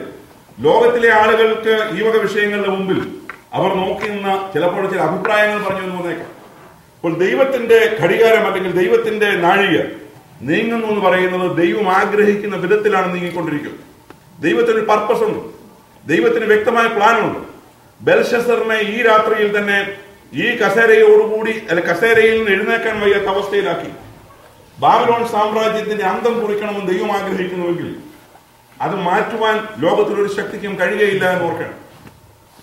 അതിന്റെ അർത്ഥം, ദൈവം ഉദ്ദേശിക്കുന്ന അർത്ഥം, അത് വ്യാഖ്യാനിക്കേണ്ടവൻ ആരാണെന്ന് ദൈവത്തിന് അറിയാം. കൽദയ കൊട്ടാരത്തിൽ, ബാബിലോൺ കൊട്ടാരത്തിൽ ഈ ഭിത്തിയിൽ എഴുതിയ എഴുത്ത്, മെനെ മെനെ തെക്കേൽ ഉർഫാസിൻ എന്ന് പറയുന്ന എഴുത്ത്, ആ എഴുത്തിന്റെ അർത്ഥം വ്യാഖ്യാനിക്കേണ്ടതായ ആള് കൊട്ടാരത്തിൽ ഉണ്ടെന്ന് ദൈവത്തിനറിയാം. അതുകൊണ്ട് കൊട്ടാരത്തിൽ ഇരിക്കുന്ന ആളിന് ഇത് വ്യാഖ്യാനിക്കാൻ കഴിയും. ബാബിലോണിലെ കൽദയ മന്ത്രവാദികളോ ശകുനവാദികളോ അവരാരുമല്ല ഇത് വായിക്കേണ്ടത് എന്നുള്ളതാണ്. ഇതാണ് മെനെ മെനെ തെക്കേൽ ഉർഫാസീൻ എന്ന ഭിത്തിയിൽ കണ്ട എഴുത്താണ്. ഈ എഴുത്തിൽ ഇത്രയും അക്ഷരങ്ങളും, അത് ഞാൻ അടുത്ത ക്ലാസ്സിലേക്ക് കൽദയ ഭാഷയാണെന്നുള്ളത്, ഇത് ഏത് ഭാഷയാണെന്ന് കുറിച്ച് തർക്കമുണ്ട്. എന്നാൽ അടുത്ത ക്ലാസ്സിലെ കുറിച്ച് ഡീറ്റെയിൽ ആയിട്ട് പറയും. എന്നാൽ ഇത് രണ്ട് ഭാഷകൾ പ്രധാനമായിട്ടും, യഹൂദ ഭാഷയും ആരാമ്യ ഭാഷയും ഇടത്തുനിന്നും വലത്തോട്ടാണ് വായിക്കുന്നത്. അത് വലത്തുനിന്ന് ഇടത്തോട്ടാണ് വായിക്കുന്നത്. വലത്തുനിന്ന് ഇടത്തോട്ട്. നമ്മൾ സാധാരണ വായിക്കുന്ന ഇടത്തുനിന്നും വലത്തേക്കാണ് നമ്മളുടെ ഭാഷയൊക്കെ വായിക്കുന്നത്. ഇപ്പോൾ മെനെ മെനെ എന്ന് ആരംഭിക്കുന്നത് ഇവിടുന്നാണ്. അറബി അങ്ങനെയുള്ള ഭാഷകൾ. അപ്പം മെനെ മെനെ എന്നുള്ളത് ഞാൻ അടുത്ത ആഴ്ച ഇന്നിവിടെ വന്നു കഴിഞ്ഞ് പെട്ടെന്ന് ഉണ്ടാക്കിയത്. അപ്പോൾ മെനെ എന്നുള്ളത് മെനെ മെനെ MN മെനെ മെനെ തെക്കേൽ ഉർഫസീൻ എന്ന് പറയുന്ന ഇത്ര അക്ഷരങ്ങളെ ഉള്ളൂ. നോക്കണം, നിങ്ങൾ ഇത് നോക്കിയാൽ ഒരു രാജാവിന്റെ ഗതി, ഒരു സാമ്രാജ്യത്തിന്റെ ഗതി മാറ്റിമറിച്ചത്. ഇല്ല, ഞാനിത് ഇംഗ്ലീഷ് നമുക്ക് മനസ്സിലാക്കാൻ വേണ്ടി അല്ല. ഇത് മെനെ മെനെ എന്നുള്ളത് ഇന്നത്തെ നിലയിൽ എഴുതിയാൽ ഇങ്ങനെ ഇരിക്കും എന്നുള്ളതിന് വേണ്ടിയാണ്. ഇത് ഇത്രയും അക്ഷരങ്ങളെ ഉള്ളൂ മെനെ മെനെ എന്ന് പറയുന്നത്. അപ്പോൾ ഇത്രയും അക്ഷരങ്ങൾ കൊണ്ട് അത് ഓർക്കണം. മെനെ എന്നുള്ള ഒരു വാക്കിന് തന്നെ എന്തുമാത്രം അർത്ഥമുണ്ടെന്ന് നമ്മൾ അടുത്ത ക്ലാസ്സിൽ പഠിക്കും. മെനെ മെനെ എന്ന് പറഞ്ഞാൽ എന്തുമാത്രം അർത്ഥമുണ്ട്. പക്ഷെ വ്യാഖ്യാനിച്ചപ്പോൾ വലിയ അർത്ഥമുണ്ട്. ഒരു വലിയ സെന്റൻസാണ്. തെക്കേൽ എന്ന് പറഞ്ഞാൽ തെക്കേലെന്നും വടക്കേലെന്നും ഒക്കെ നമുക്ക് തോന്നുന്നു. പക്ഷെങ്കിൽ അത് വേറൊരു വലിയ സെന്റൻസ് ആണ്, വലിയ അർത്ഥമാണ്. അപ്പോൾ വാസ്തവത്തിൽ അതിന് വ്യാഖ്യാനിച്ചു വന്നപ്പോൾ വലിയൊരു അർത്ഥമുണ്ട്. അതിനെ ആ വ്യാഖ്യാനിക്കാൻ ദൈവമനുഷ്യൻ വേണം. ദൈവത്തിന്റെ വിഷയമാണ്.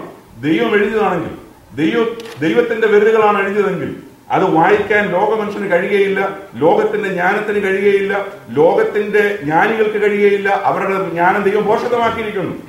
അത് വായിക്കണമെങ്കിൽ ദൈവമനുഷ്യനാണ്. നമുക്ക് അടുത്ത ക്ലാസ്സിലേക്ക് ചിന്തിക്കാൻ കഴിയും ഈ ഭാഗം. നമ്മൾ ഓർക്കണം, മനുഷ്യൻ എത്ര ക്ഷണികനാണ്. ദൈവം ന്യായം വിധിക്കുവാൻ നിശ്ചയിച്ചു കഴിഞ്ഞാൽ, ദൈവം സമയം കൊടുക്കത്തില്ലെന്ന് ദൈവം തീരുമാനിച്ചു കഴിഞ്ഞാൽ അത് എക്സ്റ്റെൻഡ് ചെയ്യുവാൻ പിന്നെ സാധ്യമല്ല. അല്ലെങ്കിൽ ദൈവത്തിന് പ്രത്യേക അനുമതി തോന്നും. പക്ഷെ ഇവിടെ നമ്മൾ കഴിഞ്ഞ ആഴ്ചയിൽ കണ്ടു, ഒരുവിന് ന്യായവിധിയുടെ സന്ദേശം വന്നിട്ടുണ്ട്. 12 മാസം കൊണ്ട് ദൈവം പിന്നെയും ഗ്രേസ് പീരീഡ് കൊടുത്തു നെബൂഖദ്നേസറിനോട് ബന്ധത്തിൽ. അത് മാത്രമല്ല, പ്രത്യേകമായ സാഹചര്യത്തോടെ രാജാവിനെ നടത്തിയിട്ട് ആ രാജാവിനെ മടക്കിക്കൊണ്ടുപോകും.